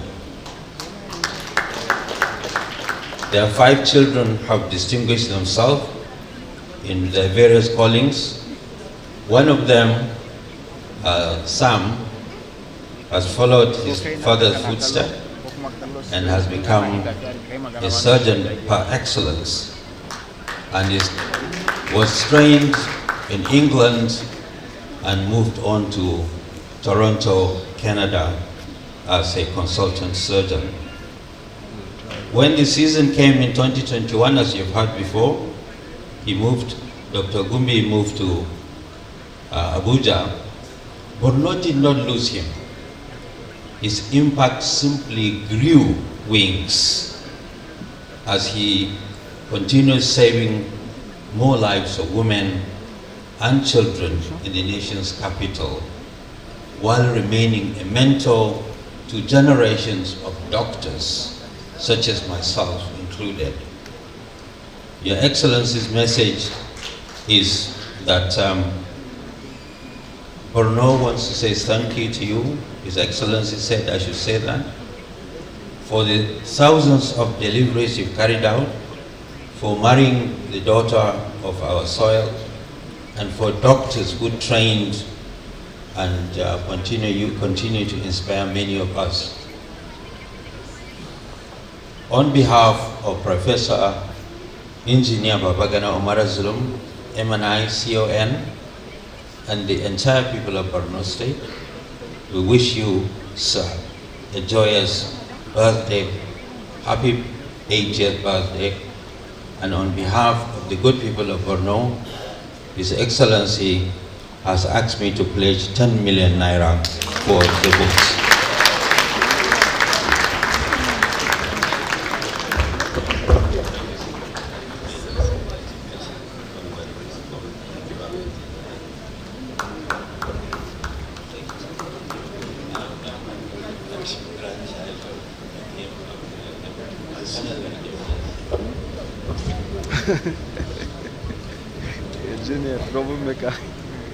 What an incredible moment in history. People who have served under Dr. Ogumbi, people who were born by Dr. Ogumbi, you know, they should all line up and come to the hospital, each to receive 2 guineas from Dr. Ogumbi if they are not behaving themselves.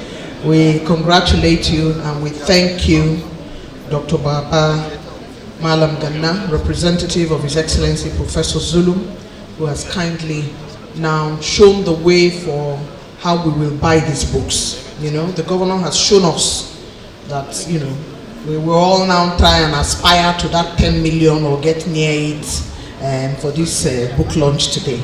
We thank you so very much. We appreciate you. May I quickly now call on the last goodwill before we go to the big elephant in the room. Can we please invite Chief Odofin Moses Oni from the Royal Ilofa House to come and deliver his own 2 minutes. Thank you very much.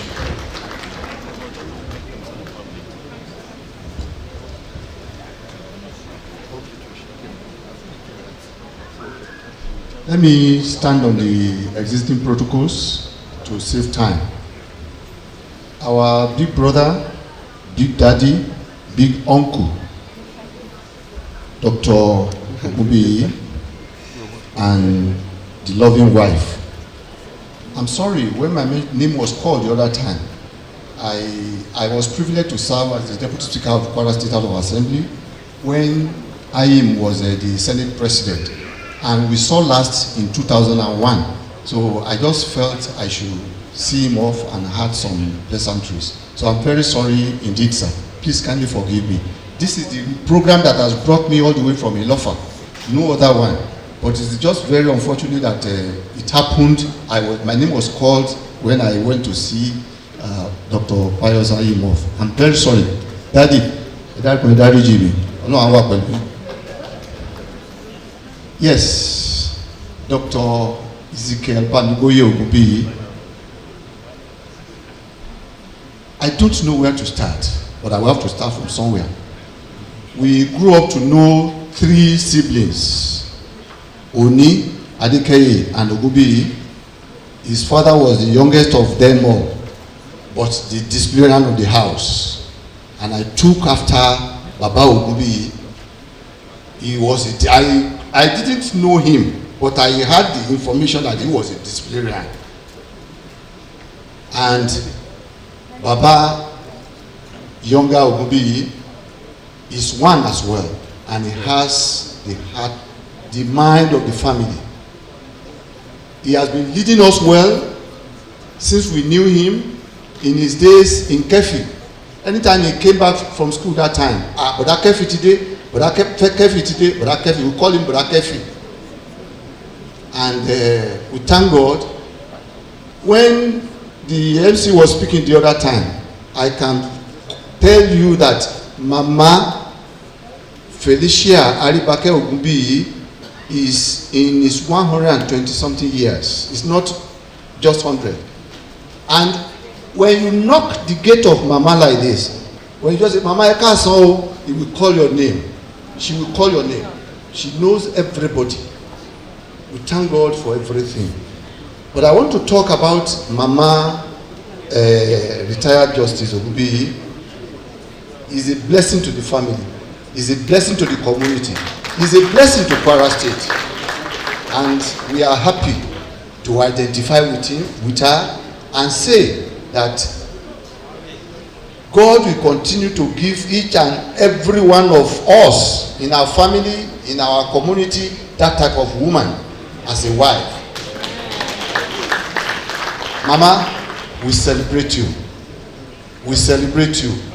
The Lord will keep you and Daddy for us for long. Well, I'm too young to speak on Baba Dr. Bamiboye Ogubiyi.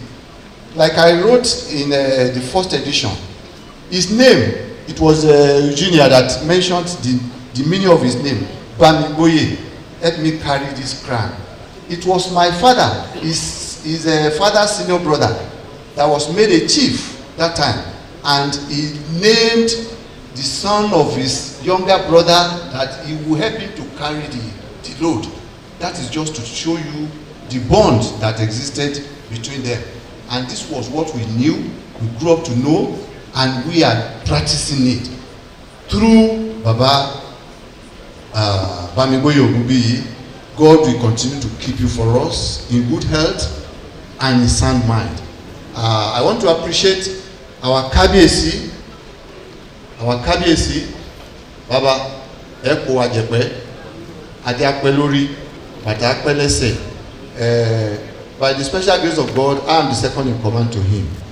And we thank God, he has been keeping the community well. Dr. Ogubiyi and Kabiyesi, he's is beyond what anybody can describe, the love that is radiating between them. Thank you very much, everybody. We want to thank you on behalf of the family of Oni, Adekeye, and Ogumbi families of Ilofa. Ilofa happens to be the headquarters of Okero local government in Kwara State. We want to thank you, and I pray that your own day of joy will come. If it has come, many more will come in Jesus' name. Thank you very much, Baba Ogumbi. The Kabesi has mandated me that we will take 2 copies for the community, and that we will reach out to you, the committee members, as to what the community will do. Thank you very much. God bless you all.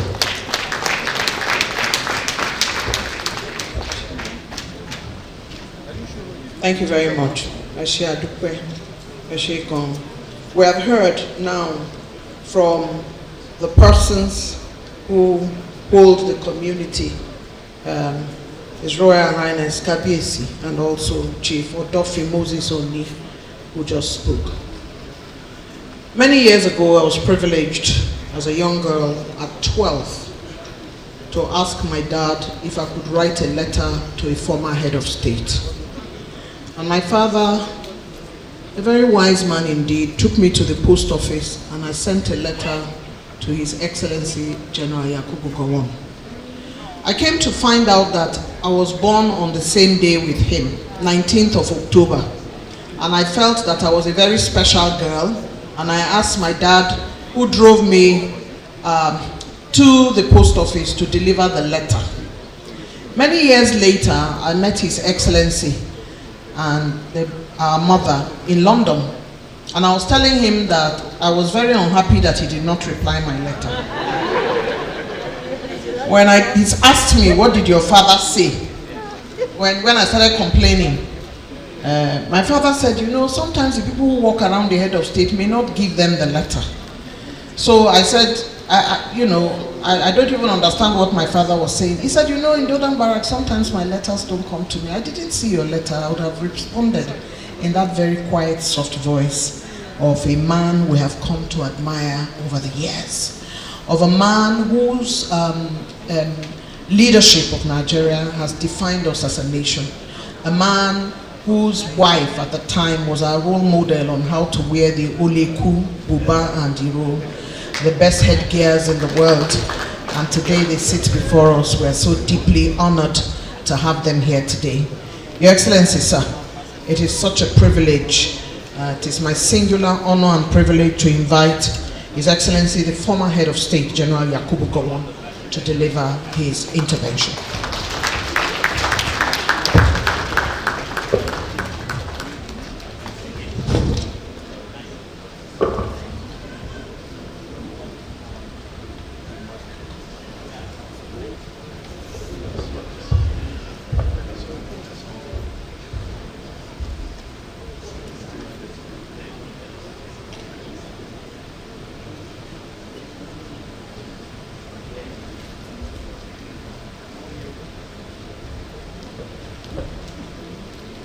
You can see that age is now catching. And I hope you forgive me. The way you see me walk, that was not the way I used to walk before. But don't you worry, all of you will reach that time too.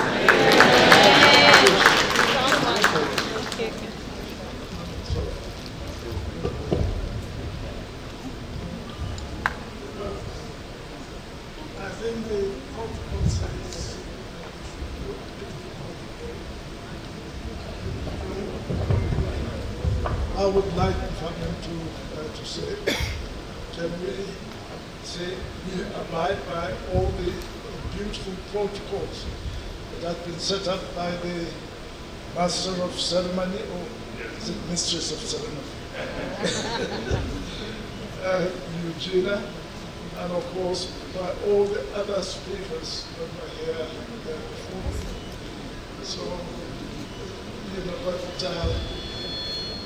protocol-wise, it is said, I've got to recognize the chairman of the occasion first.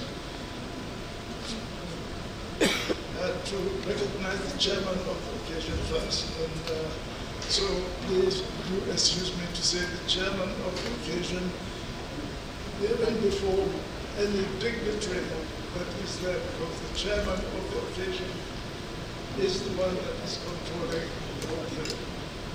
So allow me to just do this small report of the chairman of the occasion, Professor Jerry Ghana. Professor, do it well. Your Excellency, the chairman, and I've got to mention this because he is on the program. His Excellency, the Vice President, Kashim Shettima, GCON, he would have been here if he has not been engaged on other things nationally. So we want to recognize him. At least I still recognize him. But then to also recognize his representative, Kaka, young Kaka. So welcome, medical officer,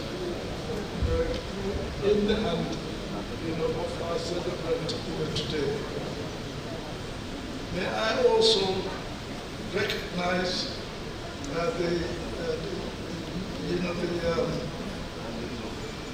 Professor Baba Ghana Zulum, who is from the special guest of honor, and of course the President Governor, of Borno. Even though I've given you, the honor being the representative of the President, now I'm not demoting you. I'm just relegating you down to the representative of the government. And honestly, this is very great. And may I say, all your excellencies that are here, all the excellencies, governors, members of the diplomatic corps, etc. And may I also recognize your highnesses, all the chiefs that are here. May I recognize you. And of course, Rally Value, all the presenters, let me come and meet you. Other presenters that are here, and also the viewer, speaker that are here. And to say that after all that I have heard, the great things that have been said, about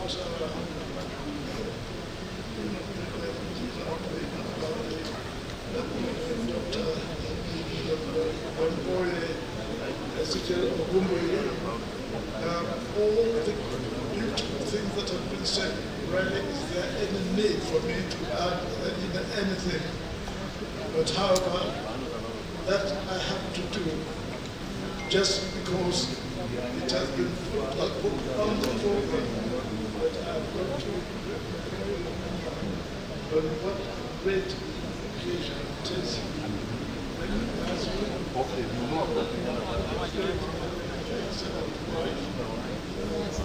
Justice,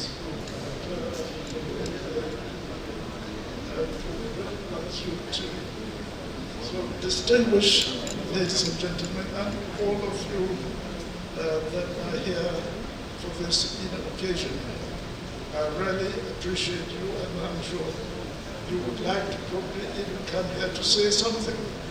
But however, I think we are limited by time, and I know whatever will come from you will be beautiful, will be good, will be an appreciation of from our celebrant.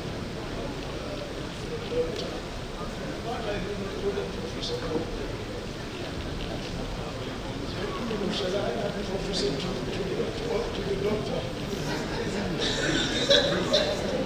Well done. So thank you all very much, and thank you all very much. But let me just say, what I thought, as a good it made me laugh. hope I'm not limited to time. Otherwise, I would disobey. Am I limited to time? Am I limited to time? Thank you. Just as well.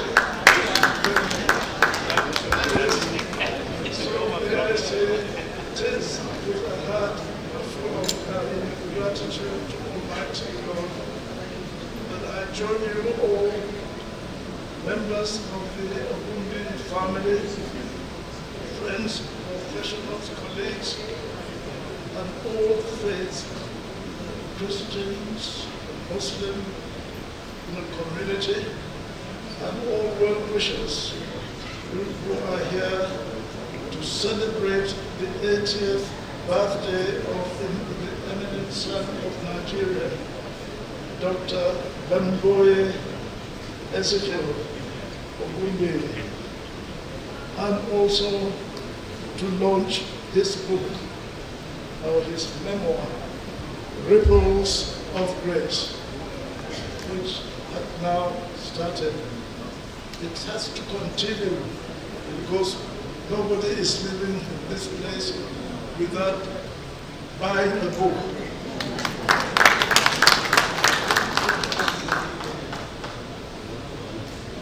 So 80 years is a remarkable milestone of life. It is an opportunity not only to celebrate longevity, but also to reflect on a life of purpose, service, and enjoyment. Today, we celebrate a man whose life has been a blessing to countless individuals, families, the medical profession, all the faiths, Christians, Muslims, and our nation as a whole. Dr. Ogunbiri has distinguished himself over many decades as an exceptional medical practitioner and a renowned gynecologist. Through his professional competence, compassion, and commitment to excellence, he has earned the confidence and the respect of people from every segment of society in Nigeria.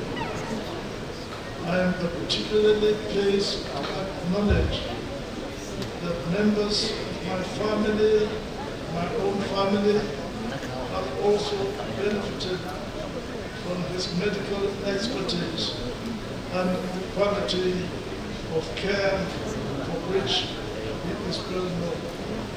Thank you, thank you, thank you.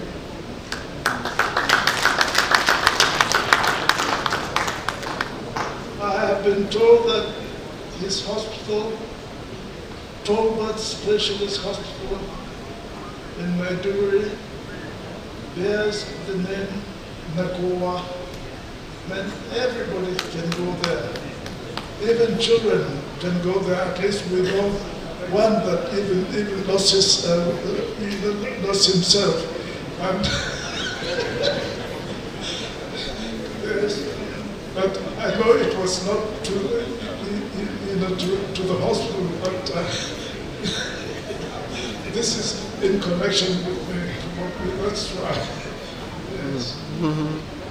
Yes, and that name is profoundly meaningful because Nakowa simply means for everyone. Everyone is entitled to go to that hospital to be treated well. And they certainly did that. Whether it is in Maiduguri or it is in Abuja here, or anywhere, even US, Canada, and all those places that you've been to, and you United Kingdom. So there you are, he's Nakoa, and wherever he goes, and his service is required, he is there to attend to everyone. It perfectly captures his philosophy of service that quality health care should be available to all classes of humanity without discrimination. Even after relocating to Abuja, as I mentioned earlier on, his reputation for excellence has remained so strong that many of his former patients continue to travel either to Maiduguri or to Abuja and other parts of the country to seek his care whenever necessary. While Nakoa Hospital, of course, continued to be mainly in Borno, in Maiduguri. Well, that is the mark of a life of devoted service. And you are recognized for that. Thank you. Just as I looked there, I saw some flash. I didn't realize that for all his good work, hard work, his head is very, very clear. No one's down there aching.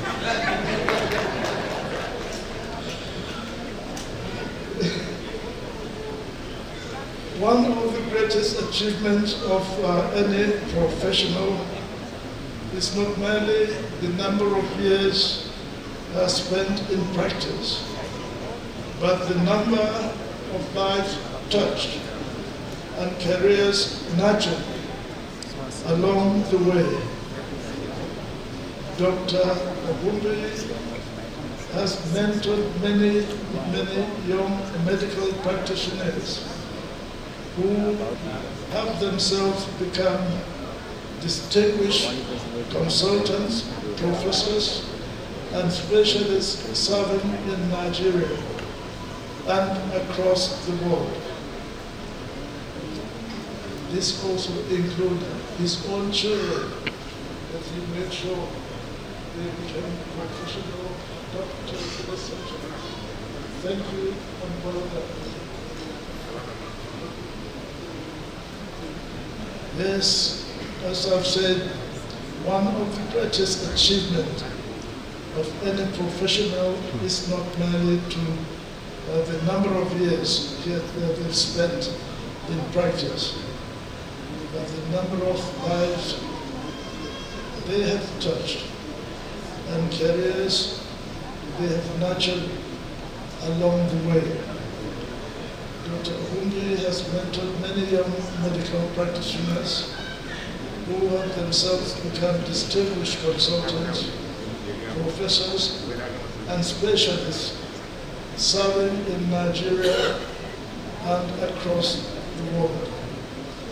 Such a legacy cannot be measured in material terms.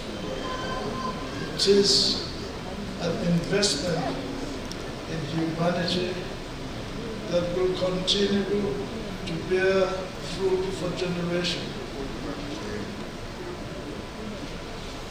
Perhaps that is why the title of his memoir is Ripples of Grace.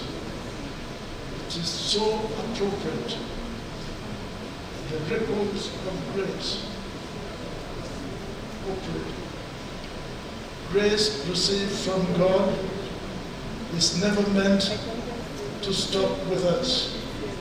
It is meant to flow outwards, touching lives, inspiring others, and transforming communities. Dr. Obumbi's life is a beautiful testimony of how God's grace faithfully stewarded She has been doing it. Create The one that busts my head. that extend far beyond one's immediate sphere and influence.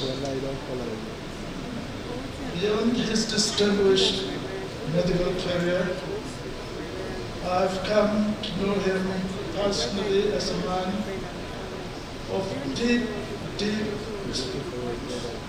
and conviction, and an unwavering commitment to the work of God. Our relationship has been strengthened through his program, his great program, the Pastors Training Trust Fund, which I'm sure the chairman, you had the chairman mention earlier on, where by the grace of God I served, well, through his, I can show his influence, where I served as the grand patron. There is a chairman there, but they still want to load it over the chairman. And that's what they call me the grand patron. Do I look like a grand patron?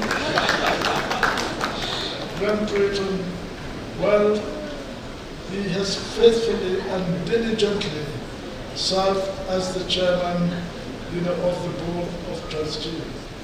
And I can assure you, it is doing exceptional work for the faith that some of us follow.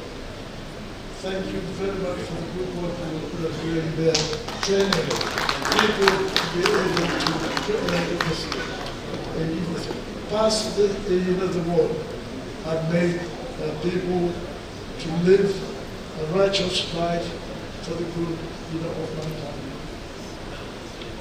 In that capacity, I have witnessed his passion for raising godly leaders, strengthening theological education, and supporting the training of pastors. His service in PTTF reflects the same qualities that have characterized every aspect of his life: integrity, humility, diligence, generosity, and genuine love for people. Well done, well done, well done.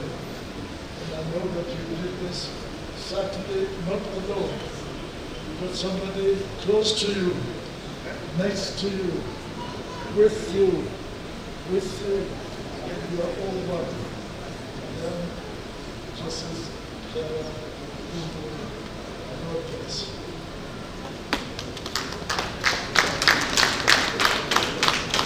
There is another quality I deeply admire in Dr. Obi. He values people. He relates with everyone with dignity and respect, regardless of status, position, or background. His humility is sincere, he is kind, and he is genuine. And his life consistently reflects the Christian values he professes. These are qualities that inspire confidence and leave lasting impression on all who encounter him. But as we celebrate this milestone and receive his memoir, I believe Ripple of Grace will become more than the story of one man's journey. It will stand as a testimony of God's faithfulness and an inspiration to younger generation that a life built on faith, excellence, integrity, humility, and service will always leave an enduring legacy. dear Dr. Gumbi, permit me to say with a smile that today I warmly welcome you to what I like to call the 8th floor, or 80 steps of life. By the grace of God, I have gone a little higher, and I look forward to encouraging you as you continue your journey towards upwards to catch up with me in the 90s.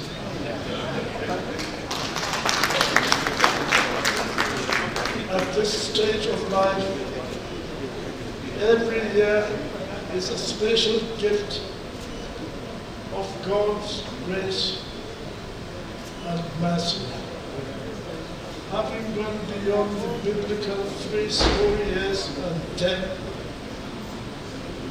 and by grace of God, maximum of 80, we can only continue to thank God Almighty for His sustaining hand. Congratulations. It is my earnest prayer that Almighty God, who has preserved you 80 years, will continue to bless you with renewed strength, abundant peace, and many more fruitful years of service to Him and to humanity. May the ripples of His grace continue to spread through your family, your profession, your ministry, and through every life you touch. So on behalf of my family, dear wife Victoria, as well as all of you well-wishers that are here or that are there outside, I heartily congratulate you on this memorable double celebrations, graciously organized and presented by your invaluable and devoted wife and life partner, Honorable Justice Clara Bata Ogumbe,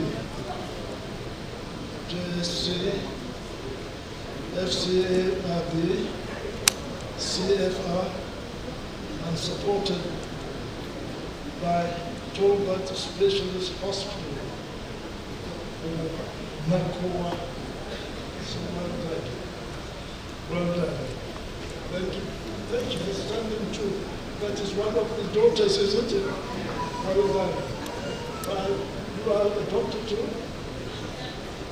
Oh, they're absent. You do this. Well done. Thank you very much indeed. Well done.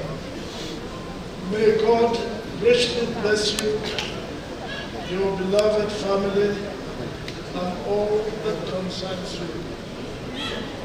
Happy 80th birthday again, Dr. Banboye Ezekiel Ogumbe, and congratulations on the launch of your memoir, Ripple of Grace.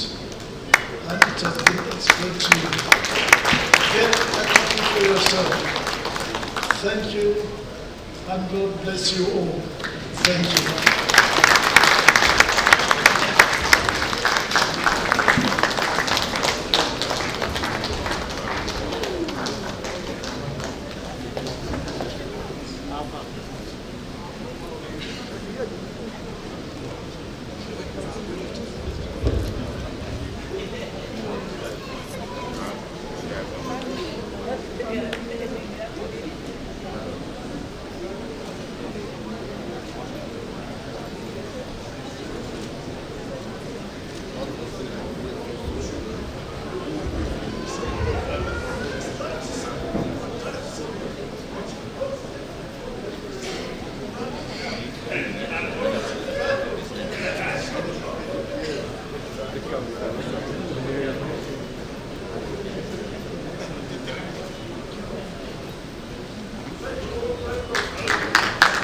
Thank you, sir.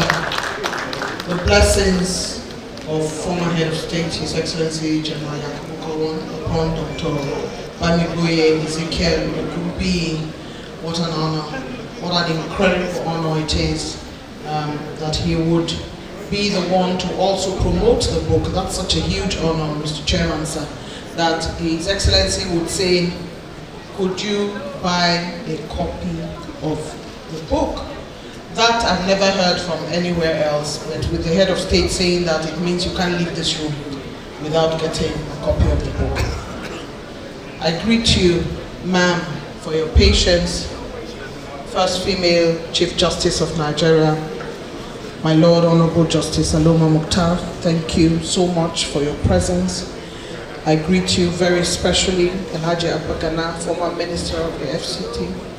I greet you, sir, Alhaji Dagash, former Minister of National Planning. I greet you, Mrs. Tahal, who is getting so emotional today. And Captain Tahal was the one who flew the former head of state for several years. And all of us know his dedication and his commitment to the former head of state. We celebrate you for being a woman in the front line in the northeast of Nigeria and for ceding your beloved husband to the nation as one of the finest aviation experts in the country. We celebrate you, ma'am. We celebrate you, ma'am. We celebrate you. Your Excellencies, very distinguished ladies and gentlemen, this gracious happiness and greeting that is going on is a very, very good thing. And like I mentioned earlier, when you have cross-ethnic marriages, it is beautiful. That is why the whole world has come today. And when you are a good doctor, that is why the whole nation has also come, because Ndi Igbo is also here. We've seen them. They are my in-laws, so I cannot ignore my Ogo. They are all here today, the Ogon Wokes and the Ogon Wani. We thank you so very much for being here, for coming to celebrate Dr. Ogunbiyi. I was making a comment earlier on about Captain Tahal and how proud all of us were as a frontline aviation person after the white people. He made us so, so very proud. And today we have his wife, who is the sister to the wife of the celebrant in our midst. We thank you, ma'am, like I said much earlier. Your Excellencies, very distinguished ladies and gentlemen, we have received 500,000 naira for 10 copies of the book given by Mrs. Kamsalem, wife of the late Inspector General of Police, IGP Mr. Kamsalem. I'd like to thank you very much, Ma, for these books that you have bought and your support for the books. We appreciate you. Precious HMO is launching the book for 100,000 naira, and we're very pleased. We're very, very happy. At this point, Your Excellencies, distinguished ladies and gentlemen, I am about to invite Dr. Ogunbiyi. But before I do that, I want us to remember that Barrister Olubenga Owa is co-author of this book. Barrister Owa, where are you? Are you in the room? When I'm saying these things, I want to see you. Come for 1 minute. Come. Barrister Olubenga Owa is a legal personality in Abuja, and he co-authored this book. And he said part of the things he did was to spend several hours with Dr. Ogunbiyi, also to commit to several hours of meetings, and also to fact-check the information in the book to ensure that it is all good. Please give a resounding Abuja round of applause to Barrister Owa. I just needed you to be celebrated.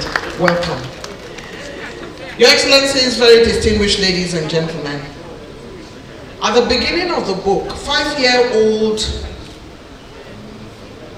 Dr. Bamigboye Ezekiel Ogunbiyi went to fetch water from the stream. And he went with relatives and then disappeared in between, to go on his own 5-year-old adventure, and ended up in a muddy patch of the stream where there was another pond, and he was able to scare a toad away. He scared, 5-year-old mind. He scared a toad away, stamped his feet, and then finally found himself looking at another pond. Pleasantries being exchanged by distinguished Senator Mongono, our chairman, and Alhaji Abba Gana, former minister of the FCT. So Dr. Ogunbiyi now decided that this pond was of interest and started throwing pebbles inside the pond. And he was intrigued, very much inspired by the transparent purity of the still water, and considers it streams of grace. He has been described by a person of humility, patriotism, and godly service to humanity. He has been described as someone whose life has been amplified by the grace of God. And Reverend Daniel Yusuf Mbaya, PhD, EYN President, says Ripples of Grace gives the reader several lessons to learn from the life of Dr. Ogunbiyi, and that this book is not limited to the field of obstetrics and gynecology alone, but in other areas of community life. Distinguished Excellencies, esteemed guests, ladies and gentlemen, permit me to have the honor to bring forward this gentleman who everybody has been talking about today, to deliver the birthday boy and author's comment. Dr. Bamiboye Ezekiel Ogunbiyi.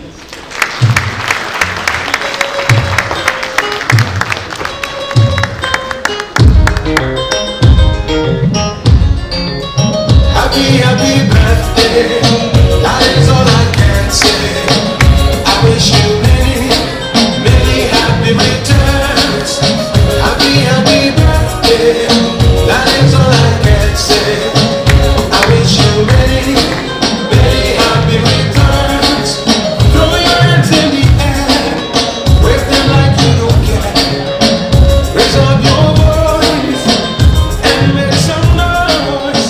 Let the party begin and the love will begin. Your Excellency, sir, former President of Nigeria, father of a nation, a man who came to govern a nation at the most critical period of the life history of the country, a man of humility, a man of genuine love for his country, a man who is also blessed with a woman with a golden heart, our father. I salute you, sir. I salute you, ma'am. I feel really honored that you, in spite of your age and all the circumstances surrounding you, you have spared your time for hours to be here just because of me. I'm not taking it for granted. I'm not taking it for granted, ma'am. Thank you very much.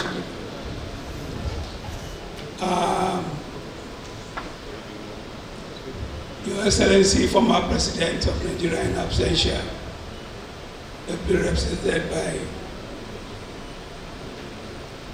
distinguished Senate President Pius Ayim, and a person I will call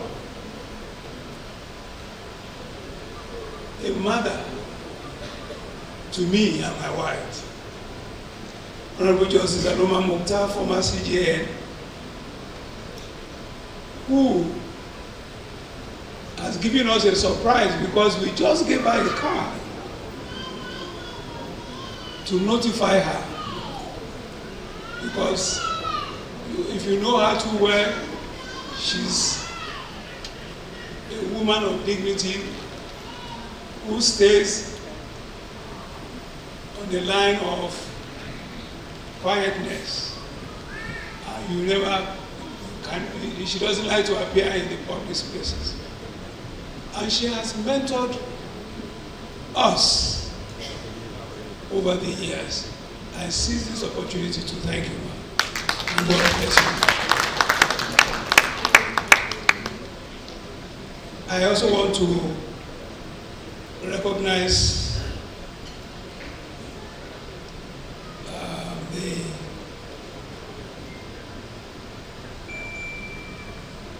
representative of the governor of Borno State, Professor Zulu Babagana, who is, in a way, my own governor. My age is 80, and I've spent more than half of that age in Borno State. So I therefore qualify to be a person of dual statesmanship. By birth, I was born in Kwara State, and by education, I moved to the core north, Keffi Government College. One of the beneficiaries of that good educational planning for the whole nation, what they were calling them, what is a replica of federal government unity school. And so was Keffi. Barewa was there, which I know, without fear of contradiction, that our father also went to Barewa. We were all. That was the fantastic plan the colonial masters had for us. And so I want to thank all of you for coming. And I want to thank in particular also members of National Assembly here present, both serving and former. I want to thank the chairman of the day, my brother, and a man of excellence, a man who promotes excellence in every open discourse that he has an opportunity.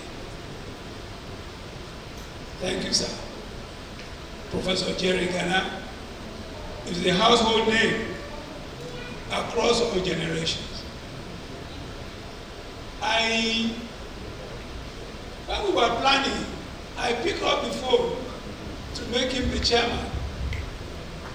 As God will have it, the phone hardly rang twice. He picked it up. And I told him what I wanted him to do. He said I should consider it done. So, and I was speaking from Canada. So I was afraid maybe he mistook me for somebody else. So then I was trying to tell him to introduce myself. Oh, this is who I am. He said I shouldn't worry. I should consider it done. I want to thank you, sir, for how you have served the nation without fear or favor. I also want to recognize the former ministers here present. In particular, I want to recognize my own dear personal friend, former FCT minister. I was also privileged to have been their family doctor. And I have privilege to walk into their home any time of the day or night. And I was very close to the family, so much so that their last female girl is being called my wife. So you are welcome, sir. I also want to appreciate the keynote speaker, Professor Andrew Haruna, whom we have been together in Maiduguri for many years, and we have in so many organizations together. And as you can see, he is an erudite scholar, and he has everything at his fingertips.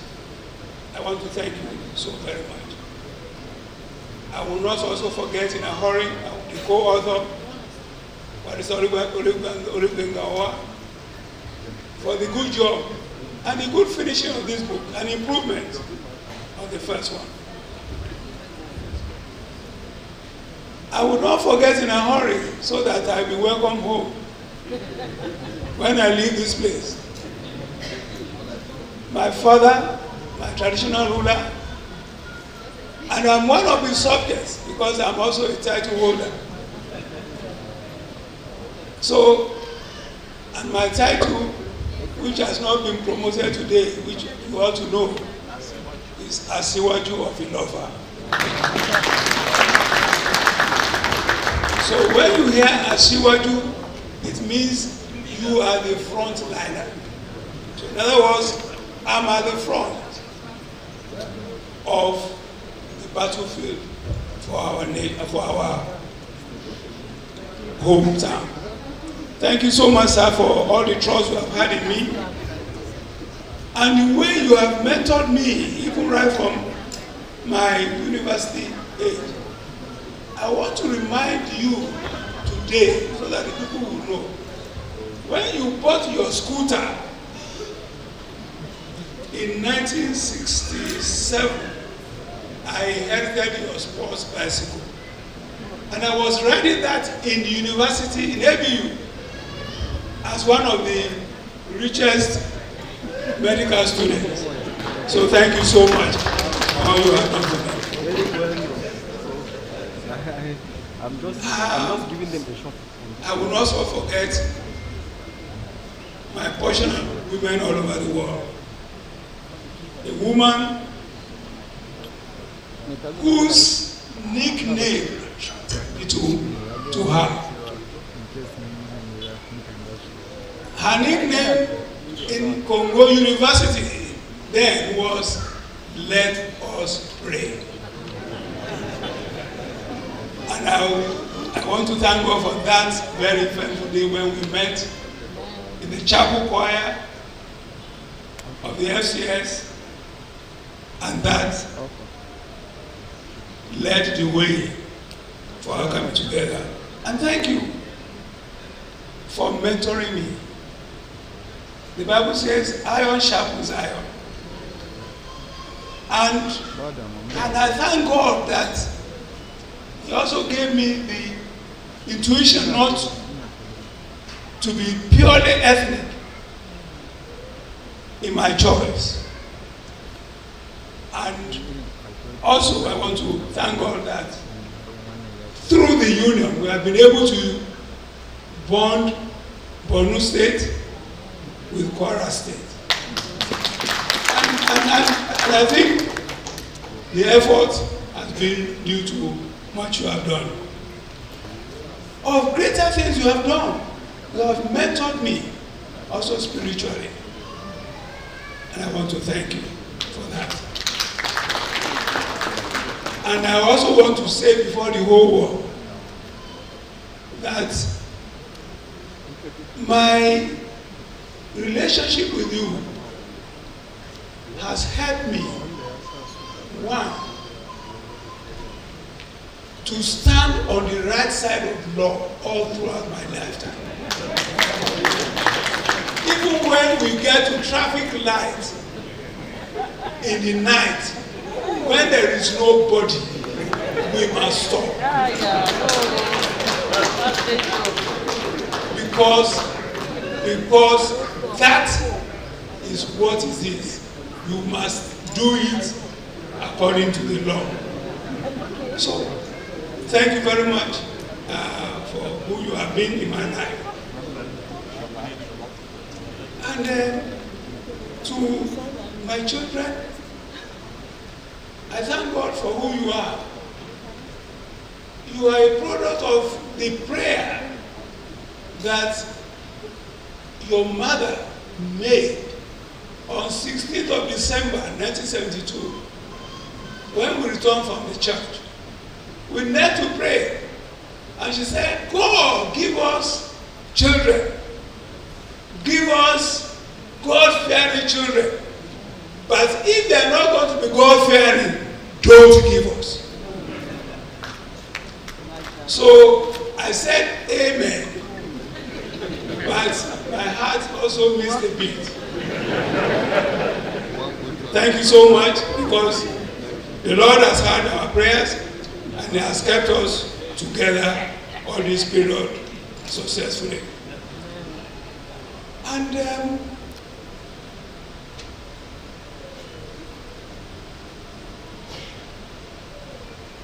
I will need to say this when I get to the right time. I also want to thank the chairman of the LOC, my brother, my friend, Mr. Anjiku Chua Ubandoma of Biu, a man of integrity. He is the pioneer chief executive of Teachers Registration Council here. And he was one time an advisor to Minister of Education, Mr. Anjikuchua Ubandoma. Thank you very much. Now, what is very important about this man, even before I went to Maiduguri, the first time I met him was in London. We met in a Nigerian house in London. And we started talking. And from there we became friends, even before I ever moved to Borno State. Thank you so very much, sir. To my children, thank you for being who you are. And thank you for making life easy for me and see me through all that I've gone through. And esteemed guests, ladies and gentlemen here, I want to thank you so very much. I still have many appreciations to give in my message. Please allow me to go to my message right now. Distinguished ladies and gentlemen, I stand before you today with a heart full of gratitude to God Almighty, only by His grace. 80 years is not a small feat. It is not 80 days. It is not 80 hours. I believe people will appreciate the grace of God upon their lives if only you multiply your age by the number of days, the number of hours, and number of minutes, and number of seconds. You will be amazed what God has done for you. I thought when I was a young boy in Nigeria here, I never imagined I would see the age of 80. I thought life was about running fast. At 80, I've learned that life is about running well and finishing strong. To God first, before any man, before any woman, I thank God, the one who has kept me from the beginning until now. He gave me breath when I did not ask for it, and He has renewed it every single day since I was born. Whatever I have done, whatever I have become, it is because His hand has been over me. Ọlọ́run tó dá mi tó jẹ́ kí n rí 80 yóò tún máa ṣiṣẹ́ síwájú lórúkọ Jésù. To God who has brought me to see 80 will take me even further. To my parents, I thank the two people who first showed me love before I could even say the word.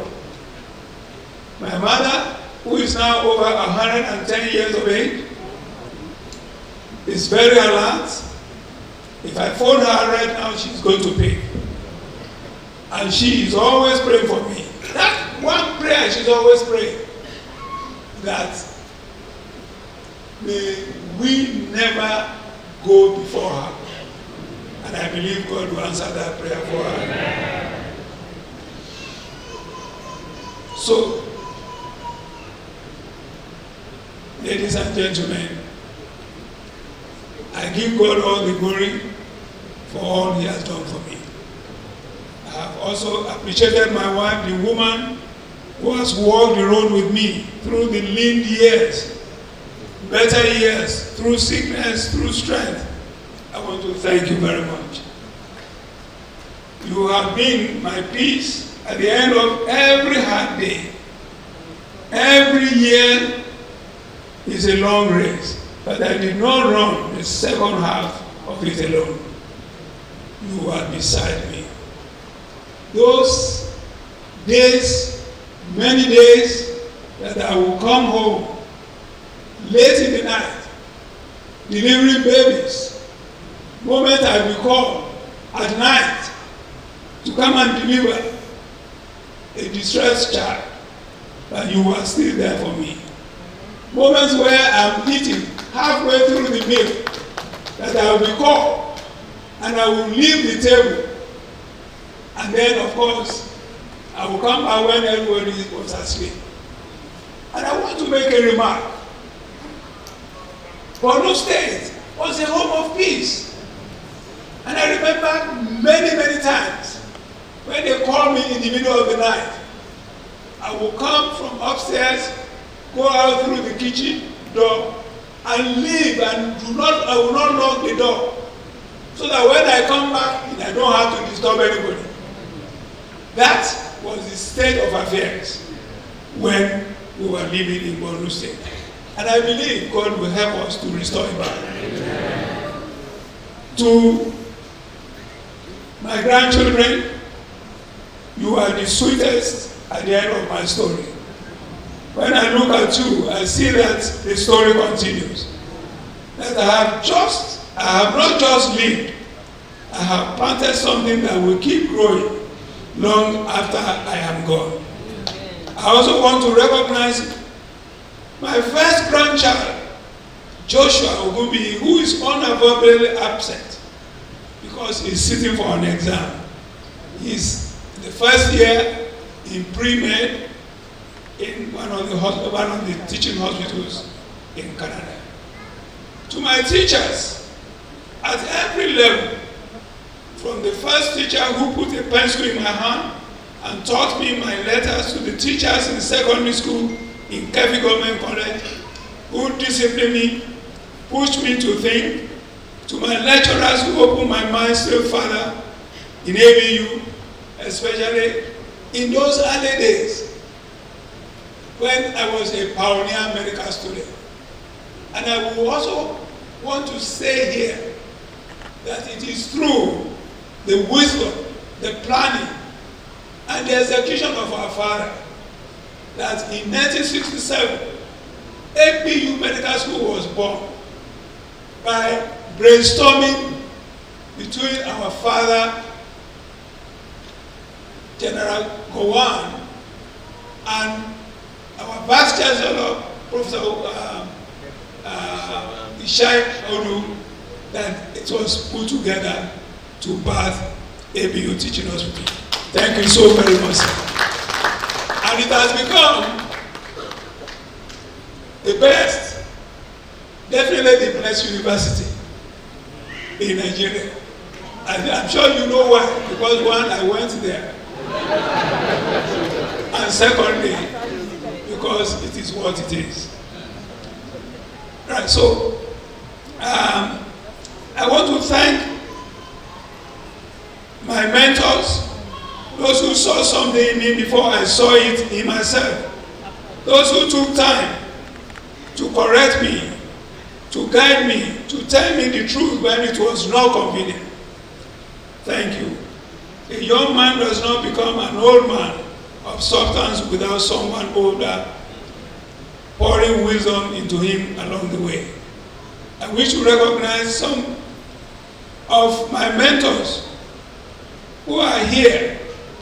I've mentioned already our father, Dr. Yakubu Gowon, GCFR, who was definitely my hero as a child and up to the present day. And I also want to thank in particular also our mother.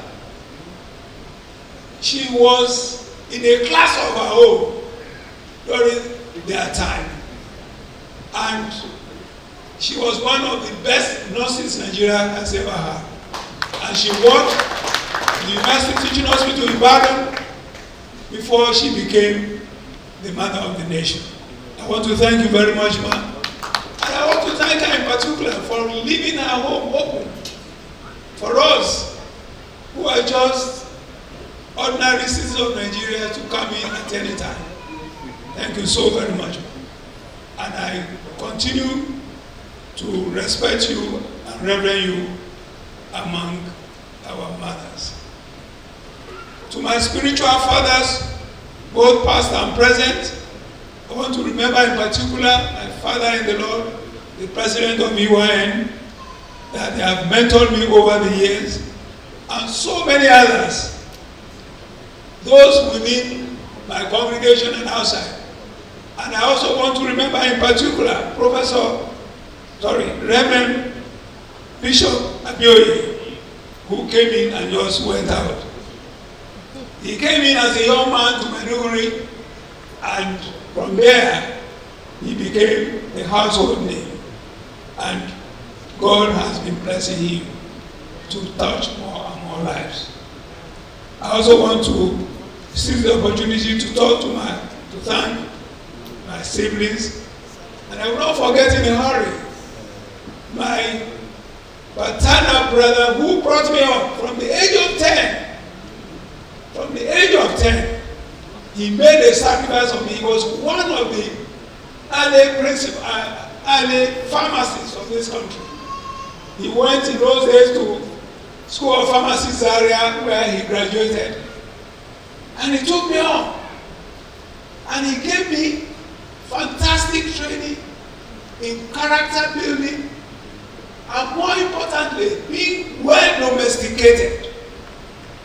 And it has become a virtue that I'm still using to conduct my life up to the present moment. Even though he has gone to be with the Lord, with my father, I know that one day we shall meet at Jesus' feet. Thank you very much, sir.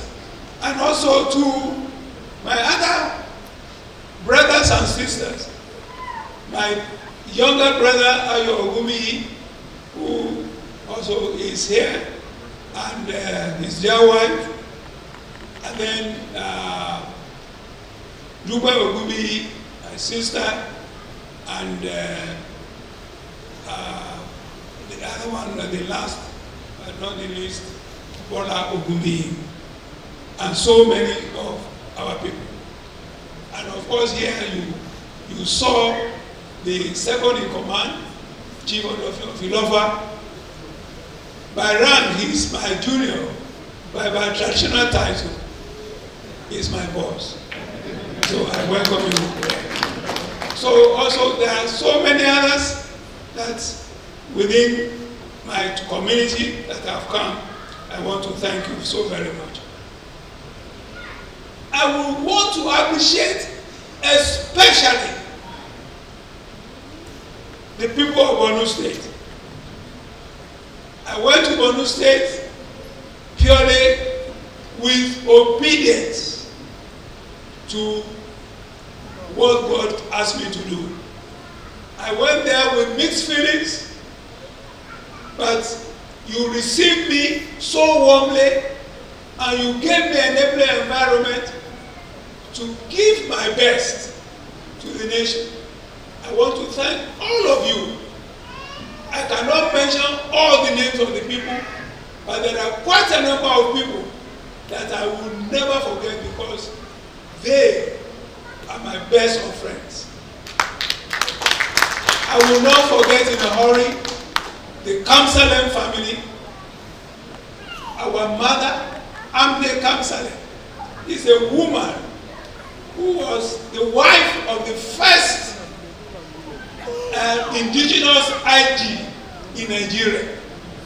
And she is the mother of many, many progressive children. One of them is my brother Anami Kamsalem, who is there, Fatima Kamsalem, Bashir, who is in the police force, And then they have integrated into our family as if we are one. Furthermore, I will not forget in a hurry my very, very good friend,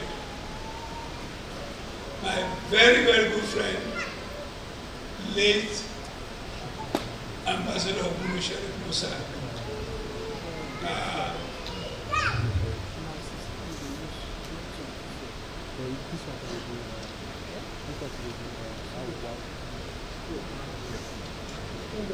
He was present at my 75th. He was my brother, and the family was exceptionally good to me.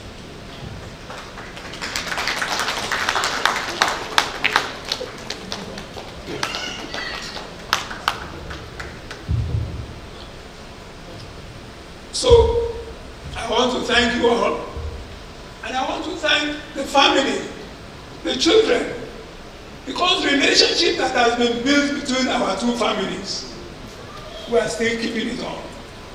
And I believe God will help us to nurture it. This is where you can see that tribe cannot separate people who are genuinely friends. And religion cannot separate. I want to thank you, and I also promise that God will help us to continue to nurture this relationship across generations to come. And also, I have sterling friends like Dr. Shehu Sule, and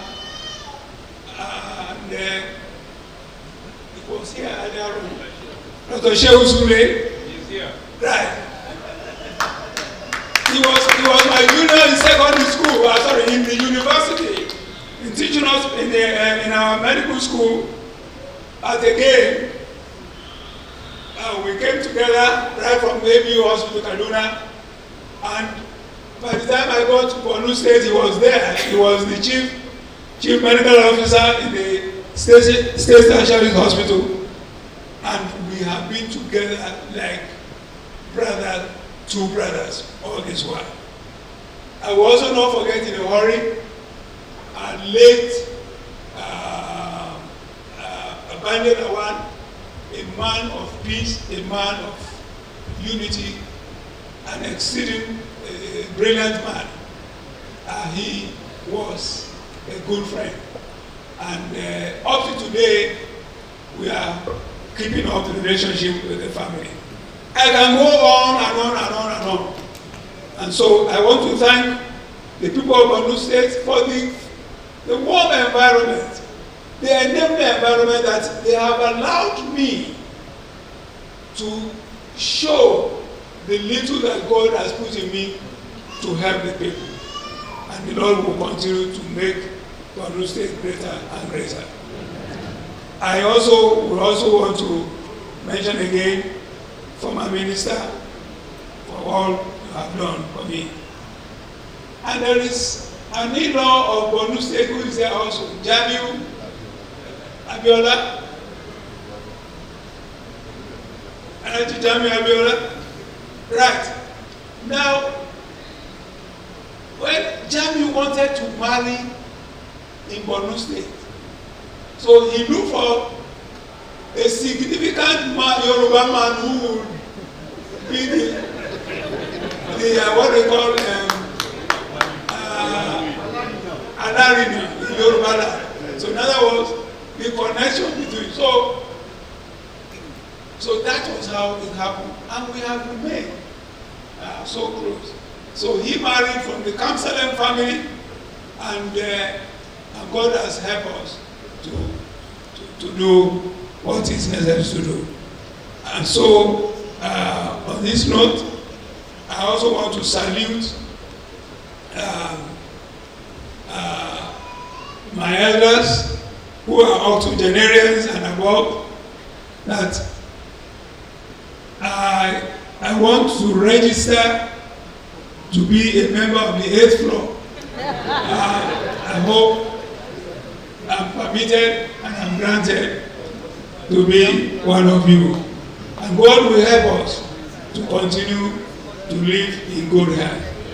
I would also like to appreciate the author of the book review, the keynote address speaker, and the chairman for all the job well done. I decided to write this book for one reason, so that my story will not die with me. The struggles, the lessons, the mistakes, the victories. If young person reads it and avoids a pitfall that I fell into, then my 80 years are not being wasted. I am not here to say I have arrived. I am work in progress. And God has been faithful. He gave me parents who raised me right, a wife who stayed with me, children who made it work.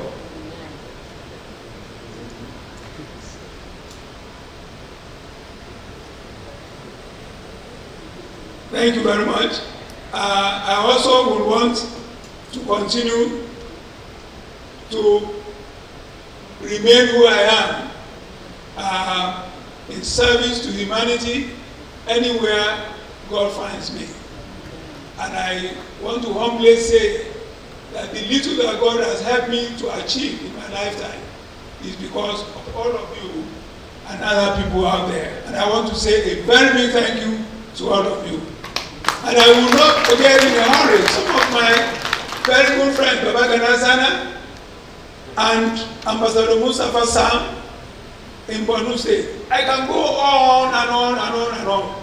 I want to say a very big thank you to you. Because now, and that's why I can gladly say anywhere I go that I have dual statesmanship. I'm a Borno man and I'm a Kwara man. And you can see from the population of people in this gathering, you can see the proportion of Kwara to Borno State. And I want to recommend that this is my own recommendation for us to live together in Nigeria. Wherever you find yourself, let them be your friends, let them be your people, and God will help. Thank you, and may God bless you all. I want to say thank you for honoring God through me today. Thank you for buying the book. And thank you for reading it. And for remembering this young man who feels 40 when he's 80. May God bless you all, and thank you. So,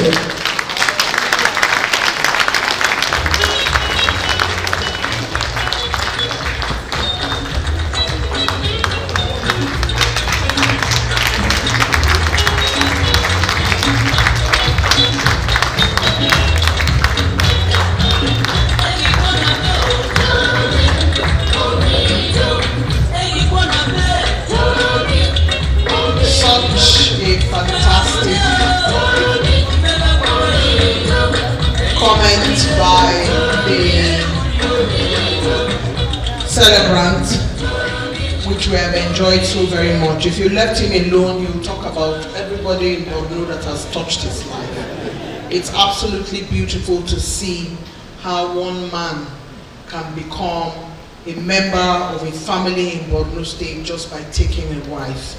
It is one of the most beautiful things I've seen in a very long time. Congratulations, another round of applause for our birthday boy. At some point today, my husband is going to arrive in this hall because he's at another event and I'm here. And unfortunately, I can't go back the time. I can show him the tape of how mommy stood up to come and stand by daddy when he was emotional. Because you see, I'm married to an Igala man, they are not emotional. So if I stood somewhere and I was like that, he's going to say, get yourself together, what is that? I love it so much. He's going to come and learn. We're going to show him the tape.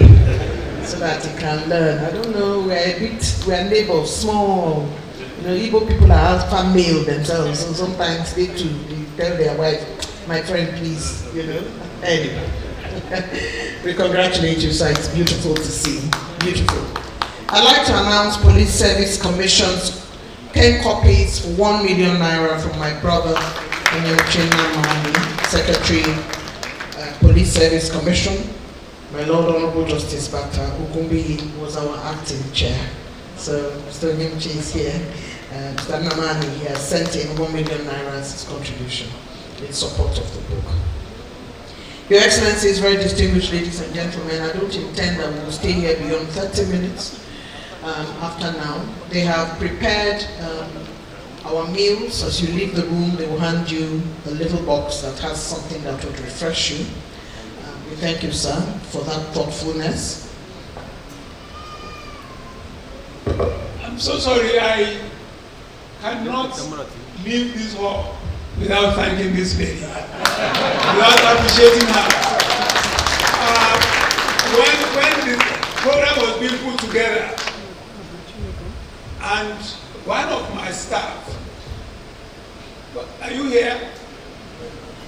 Dr. Linda is the head of medical, and they were good friends with her. And she said, we were going to invite Eugenia. And here she is. Now, she's one of those television stars that I've always admired. Number one, you can see she's very cerebral. Number two, very pretty. And so on and so on. And she's a mother of twins among other children. So you know twins, they bring extra blessings to the family. So you are blessed. Thank you so very much. Thank you, sir. I'm so deeply honored. Thank you very much, sir. So I would like to announce that, like I said, in 30 we should be done here. The Ashwaju of Ilofa has spoken to us, long and beautiful delivery. But there's going to be a picture opportunity that we'll take before we take the national anthem, and then afterwards there will be lots of other pictures, and there will be continuous sale of the book. I'll announce the batches when it's time after the vote of thanks of the photograph. Please don't miss it. The slides have payment QR code on the screen, and then slide 2, you can electronically submit goodwill messages. The person that I am about to announce to speak to close this event is a woman very much after my heart. And I'm going to look at page 119 of the book that has now been presented to the public. And I'll take the words of Dr. Gumbi. My first choir practice was sometime in December of 1969, at which time the choir was preparing for Christmas carols. During the course of the choir practice, I sat next to a beautiful lady of average height, and I instantly became attracted to her. I had already prayed, and so I believed that I was being led. I was dazed, captivated, and overwhelmed with her simplicity and striking beauty. I suspected from the onset that this beauty transcended the exterior, as there was an aura of angelic purity around her, and my immediate instinct was to draw close to her. Mine was love at first sight. Responding to the strong pull I had towards her, I found myself stealing glances at her from time to time. She hardly noticed my interest in her, for she was focused on the songs we were learning in choir practice. The woman didn't have time. As far as I was concerned, she was a square peg in a square hole. Everybody must get a copy of this book. The story is longer than that, but I will leave it there. Let me. Yes, sir.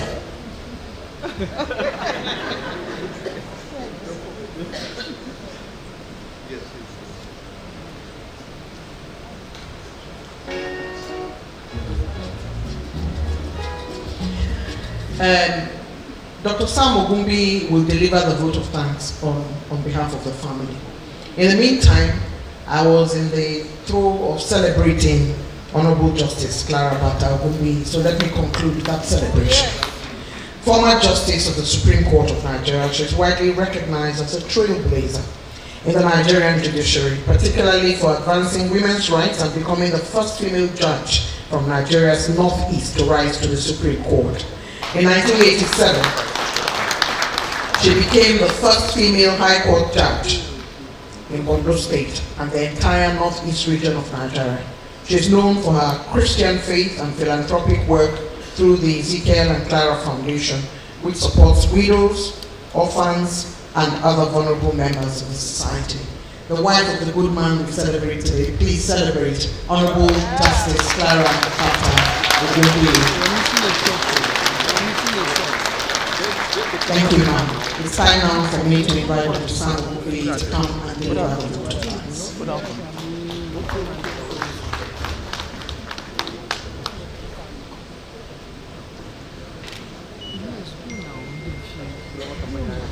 Thank you, MC.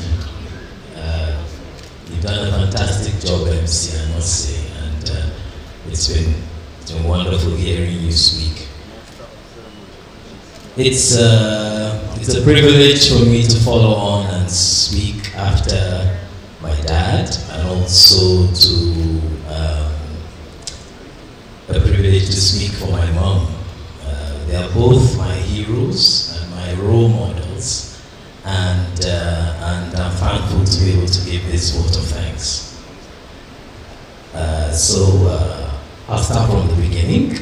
That's always a good place to start.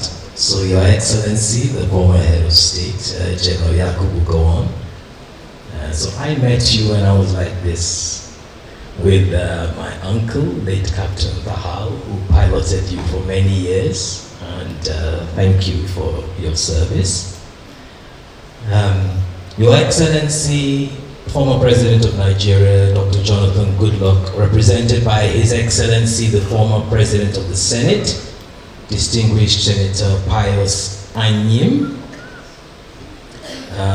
Honorable Justice Aloma Mukhtar, former CJN, Chairman of the occasion, Professor Jerry Ghana, members of the National Assembly serving and former Governor of Adamawa State, H.E. Bala James Nglari, representative of His Excellency, the Governor of Borno State, Dr.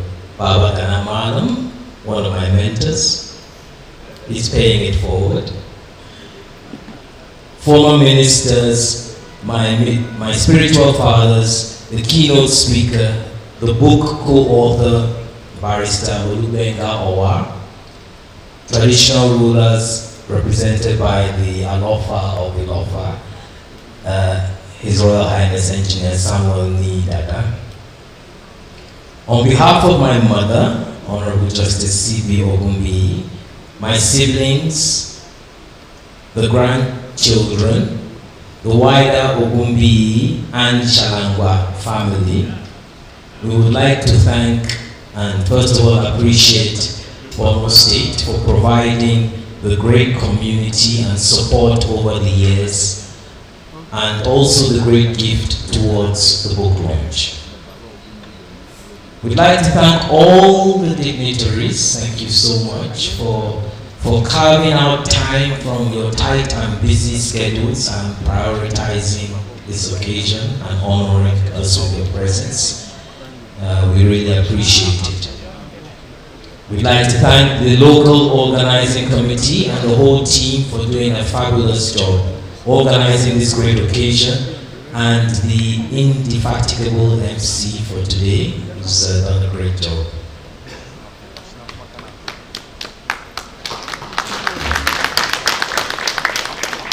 We'd like to thank all the staff of Talbot Specialist Hospital, NAM Schools, and Nakowa Specialist Hospital for their ongoing support and continuous commitment.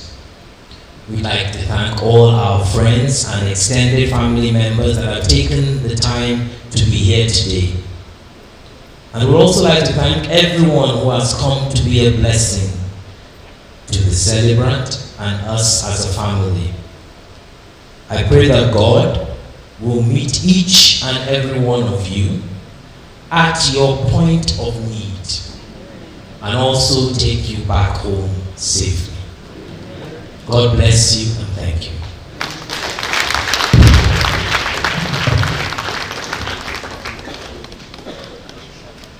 Thank you so much, Dr. Sam Ogunbiyi. And thank you and your siblings for making Daddy so happy. Talks about all of you with so much pride and how much you have all done very well to make him proud. Your Excellencies, we're very pleased for this opportunity that we have been given to do the kind of work that we do, and all those behind the scene. We thank you all for the effort you have put in to help us make this event a success.